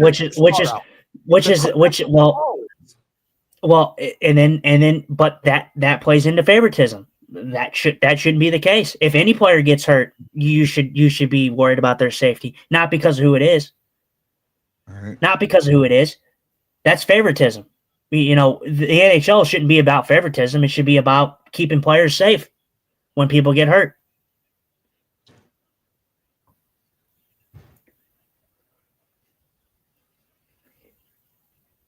Yeah, the Blues have played a absolutely great penalty kill. I mean, this is outstanding penalty killing work. Utah has about a minute, I believe, on the power play, right? Minute 10. Yeah, Am I minute sure 10. ahead of me? No, I'm not. I mean, this is a massive kill, though, if they can kill this off.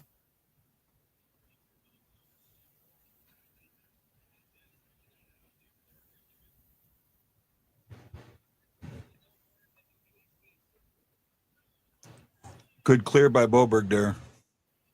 Yep.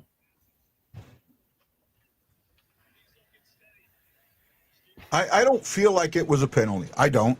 No, it was absolutely. It looked like he went to make a hit high, and Keller, or not high, but shoulder to shoulder, and in the move, it caught knee on knee. But it doesn't. To me, it doesn't feel like he stuck his leg out. Like it was an intentional. He didn't. So. To call it, I mean, I could have seen. You want to call it a double minor? Okay. You want to call it a minor? No. Okay. No. A minor. A minor. Minor is what I would have given you. Double minor? No. 5 minute? No. Minor? Sure. First of all, it wasn't, in my mind, it wasn't a penalty anyways. It's an unfortunate play where Cooley gets hurt. And Blues kill off the penalty, and that deserves, I hope everyone in that building is standing, giving that team a standing ovation. Hey, Justin, what's worse, Justin, this call or the goal against it you screamed at? The goalie interference one, that was unacceptable. I mean, first, these were both unacceptable. This has not been a what's worse. This has been a terrible. I mean, this has been terrible. The fact that I have to come on here every single show and talk about how the referees screw something up is a joke. I shouldn't have to come on every game and explain why they screw something up so badly. This was not a 5-minute major. This wasn't a 4-minute. This was barely even a 2-minute. He goes for a hit. Was it intentional? No. Did it look so? Yeah. No, Shaggy, I disagree no, with you it there, didn't. bud. It didn't. It was not intentional. Every time. The problem is they didn't call it. They didn't call it. All right. This is your signal. This is your signal when they call something. They didn't do this. They didn't do that. So they that's fine. They call a 5-minute penalty because that's how they can review it. What they should have done was it should have been at least, like I said, a minor. It should have been a 2-minute penalty at best. It wasn't a 4-minute. It wasn't a 5-minute.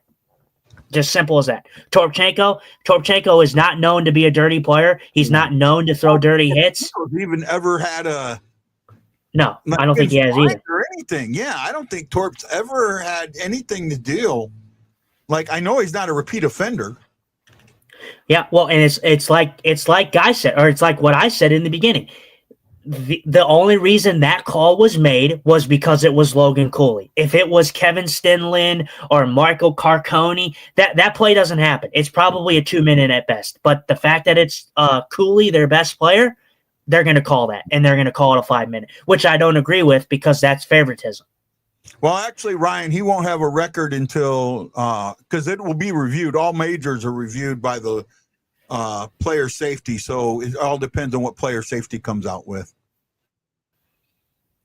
Well, and as we've seen, player safety has been a joke in its own right. So don't be surprised if Toropchenko somehow gets a game for that. I don't just think because so. of. Oh, I don't think so. I don't think he should either. But just because of how he, just because of who he hit or who he ran into knee on knee, I could see them giving him a game just because it was Logan Cooley. But it's over. The Blues kill it off, so still good. The refs tried to screw us again. Didn't work. And yes, Guy, will say yes, the refs tried to screw us because it was a terrible call. Yes. But, yeah, great kill. I hope that everybody in St. Louis and the Enterprise Center was up on their feet because that was a great kill. One of the best 5-minute penalty kills that I've seen this season for any team in the league.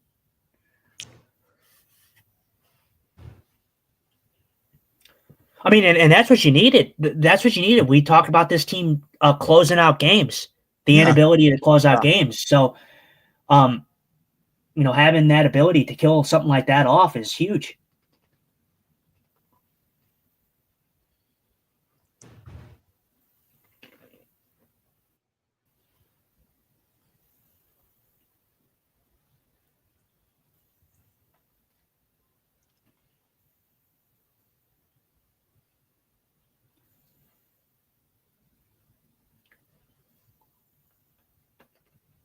Oh, great try there by DeVorce.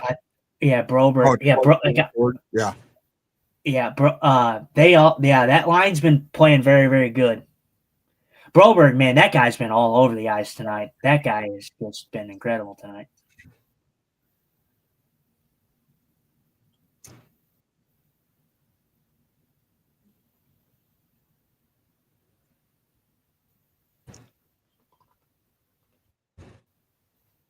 Oh, Thomas almost weaved through there.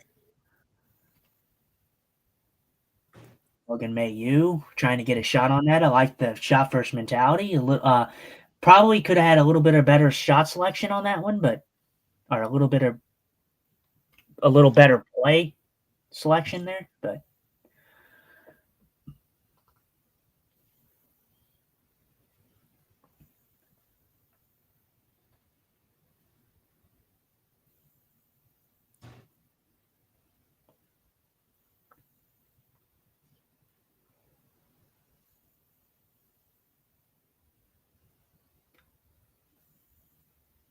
nice hit in the corner there. Nice. Good easy play. Try to make the Utah Mammoth go back 200 feet. Not quite 200 feet, but try to make them work for every opportunity. I mean, you're looking at a game with a team that has had 7 minutes of power play time. They don't have over 15 shots in a game. Yeah. So, that's something you definitely don't want to see. I mean, the Blues, they have under 20, and it's been a low shot count. But now is when they pull their goalie because everyone all the coaches know that the Blues have trouble 6-on-5.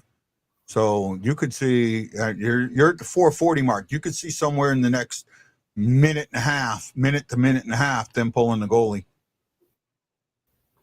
Well, they need to keep that same mentality that they had for the 5-minute penalty kill. You were already a man down in that situation, and you were down in that situation for 5 minutes. If they can do that, they can hang on to this game. They just got to prove it, show it. Shaggy says, or you can be the Rangers and have 11 total shots on goal at home. Yeah, you guys got. Yeah, but you beat us at home. Yeah, well, the Rangers, like I said, they beat us at home. Like I said, I don't think that was a game that particularly was controlled by the Rangers, but No. They picked up the win. Nice play there by Bush. I believe that was Bush that he kicked that puck to himself. Or was that Neighbors or Bush? Oh no, it was I Bush. didn't see. Yeah, it was Bush because he let the puck go instead of hanging on to it on a offhand situation. I think they moved Bush up actually and put him with Thomas and Kyrou.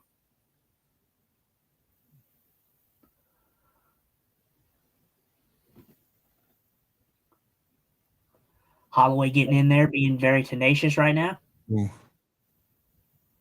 Oh, good hold there.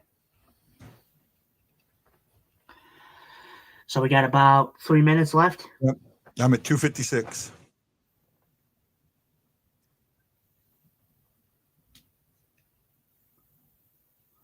Yeah, so we're definitely going to see a goalie pull happen here very shortly. Mm-hmm.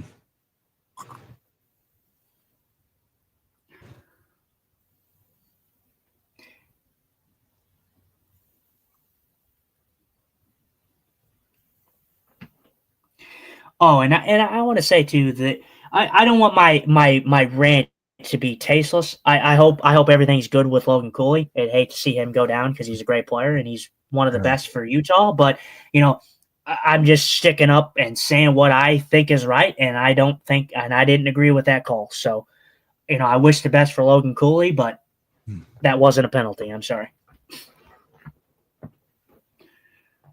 I didn't want to make my rant seem tasteless and not act like I'm not worried about Logan Cooley because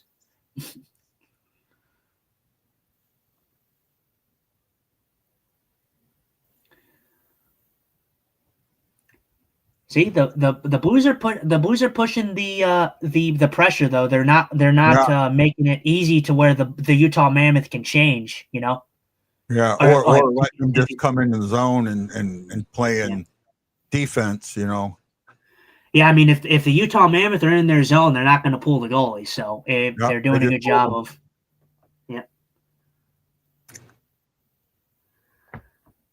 good save there by Hofer.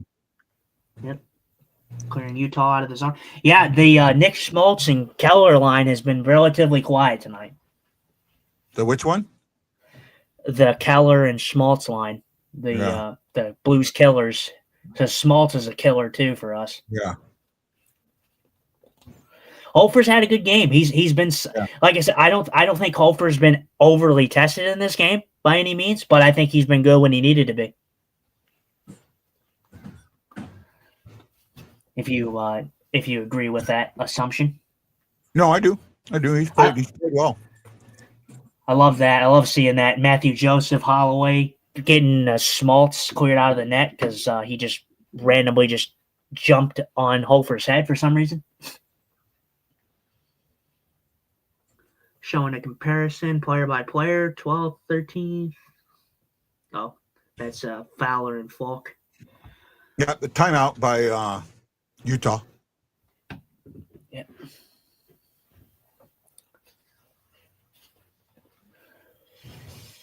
Yep. It's been a good game though. The Blues have shown us that I think that we're starting to see the team that we knew that this team could be. Yeah.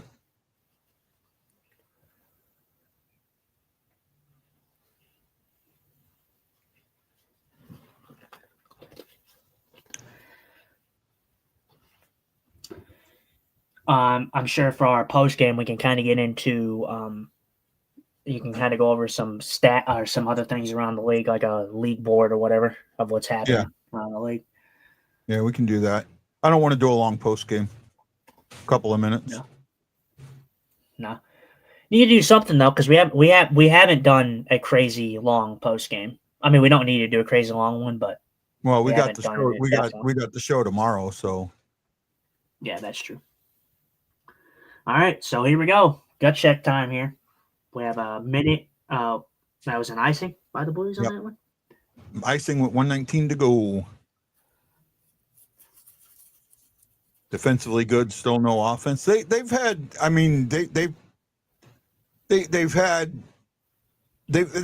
a chance or two. I mean, they're not. They are playing more defensively than they are. You know, they're not being offensively aggressive, but they are being offensive. I mean, have they been off like more offensive than they were last game? No, but the Blues.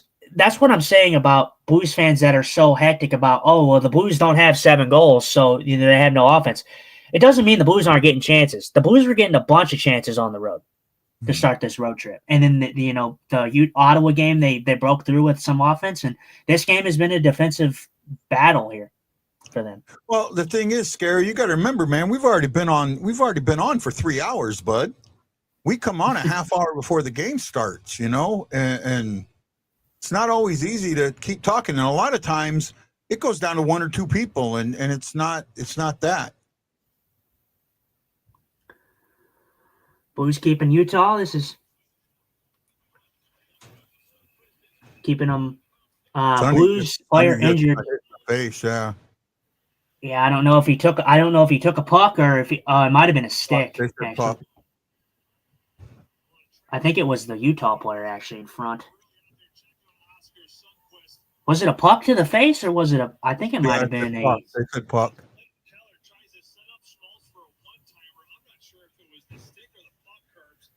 I don't know because there was a Utah player right next to Sonny. Yeah. It was a follow through with Schmaltz's stick. Wow. For any new gurus out there, a follow through is not a high stick. So, but yeah, it's unfortunate. But yeah, Sonny took it like a champ. Got the nice flow going. Oh yeah, he was leaning down too. So. Oh yeah, he got that one. That was a good one. Right in the checklist that he doesn't have. Yep. All right, 24 seconds left.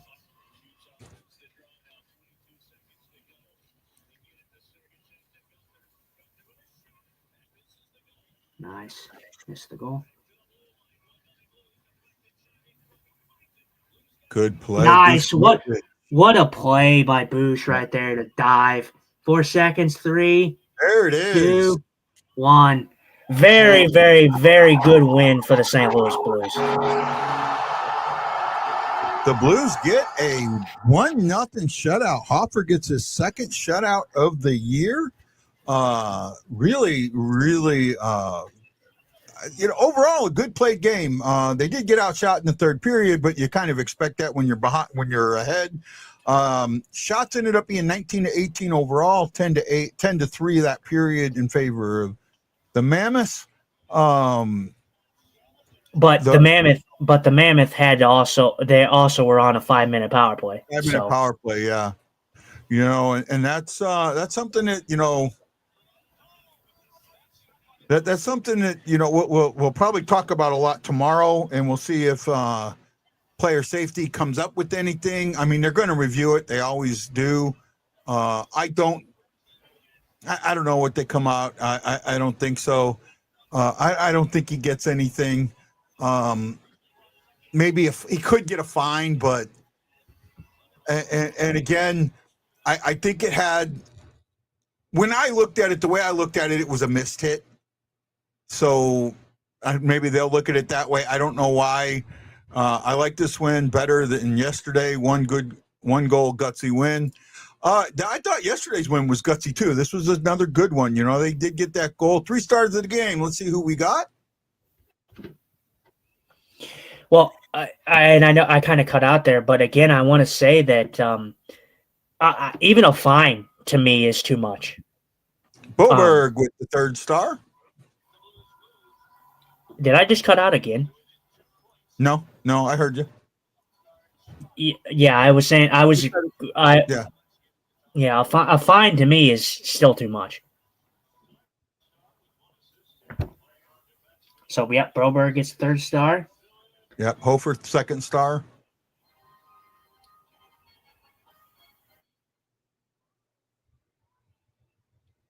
And Holloway with the game winner.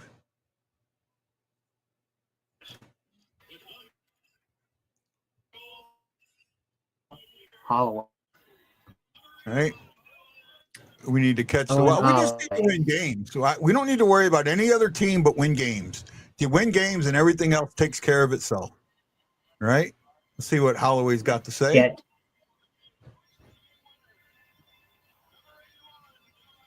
All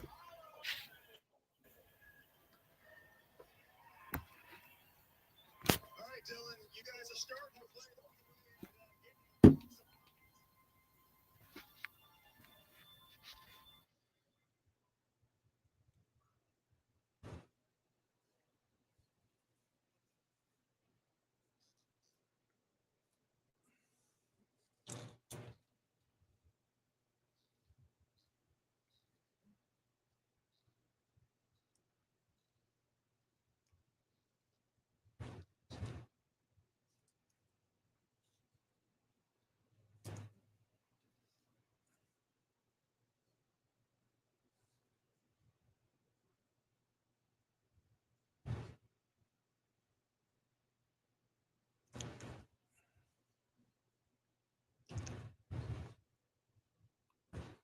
Well, good interview by Holloway there. Andy Strickland set him up with some softballs. Oh wow! I mean, had 2 goals overturned. just what you expect. I mean, the easy questions, but that's what you want to see. You want to see Holloway, Broberg, continue to create some offense, and like he said, you want to see the Blues get a little bit more offense, get a little bit more goal support. I think Holtz, like he said, Holtz, you don't win this game if Holtz is not up to the task. But I also think that this was a game that the Utah Mammoth, they didn't have it tonight.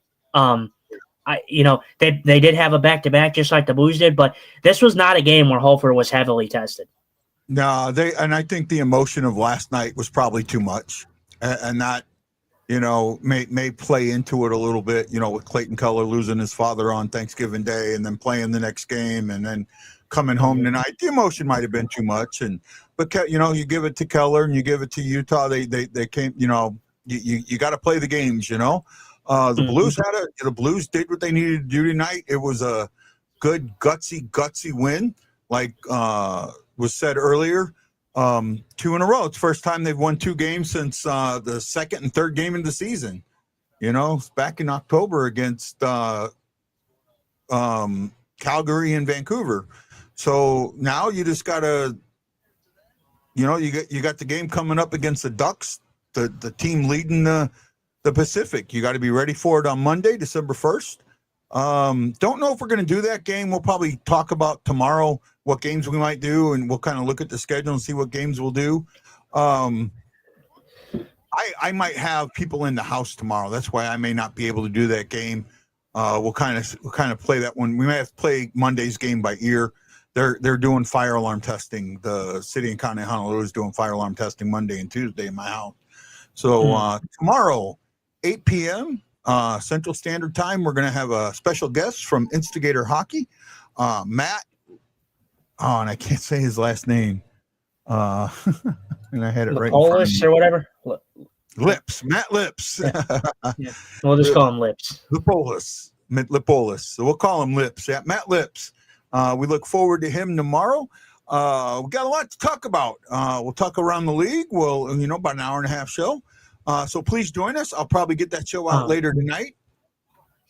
I did want to say, just to get a little bit out, I was wondering if you could do some fire tidbits, like scores from around the league. Yeah, we'll do a score around the league. So the Lightning beat the Rangers 4-1. Like Shaggy said, I think the Rangers had 11 shots on goal total. Avalanche dominated the Canadiens 7-2, showing you how strong the West is.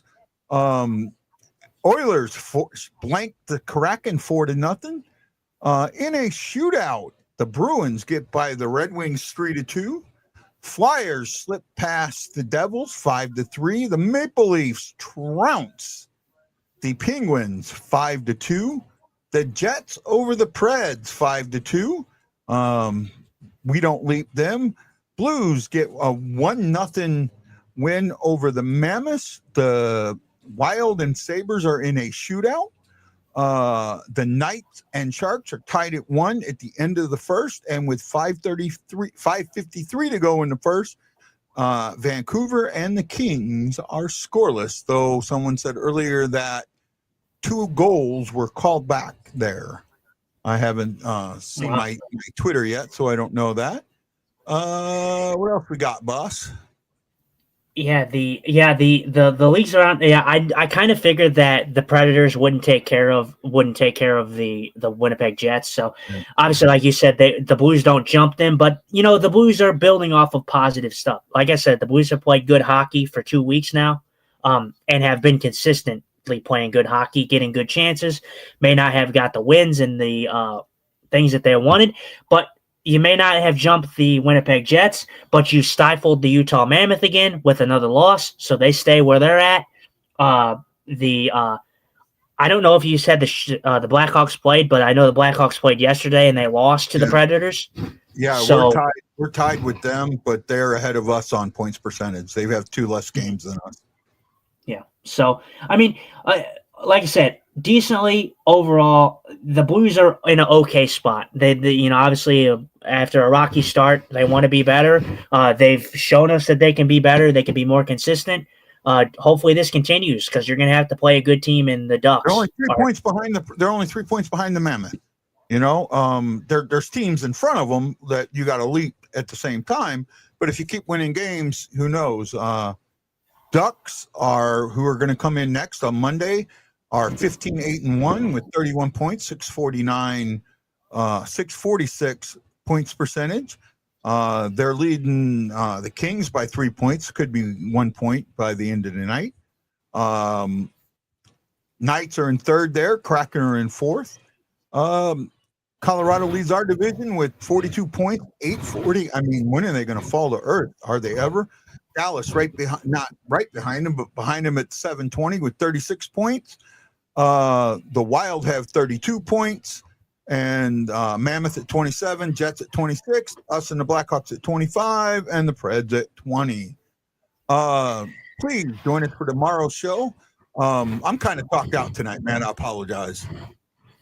Yeah, no, you're good. Join us tomorrow night for our weekly Sunday show. It should be a good one. We'll have Lips on from Matt. I'll call him from Instigator Hockey. Very good guy, very insightful, especially for the Rangers and just hockey in general. So hope to see a lot of you guys there. Yeah, ask some questions and get it. I'll try and get that show out tonight so you can share it around and get the link to Matt so he can put it to his people. Maybe we'll see a big crowd tomorrow. Well, guys, This is Guy, the Hawaii Blues fan, saying there's only one way we end this show. I think we got to ask the girls. Where are the girls at? What are you wearing? A Canadian tuxedo. And I'm a hockey player. Let's go Blues. Let's go Blues. Let's go Blues. Justin. Yeah, man. Where are the boys at? Where are they at? Oh, boy. Hawaii Blues fan, we're bleeding blue with you. Let's go Blues! Let's go Blues! Let's go Blues! This is Guy, the Hawaii Blues fan, for Justin Eagle Eye Scott, letting you know we are the Blue Note Fan Report, and we are always bleeding blue with you. And as always, it's Let's Go Blues. We will see you tomorrow night on the Blue Note Fan Report. Aloha!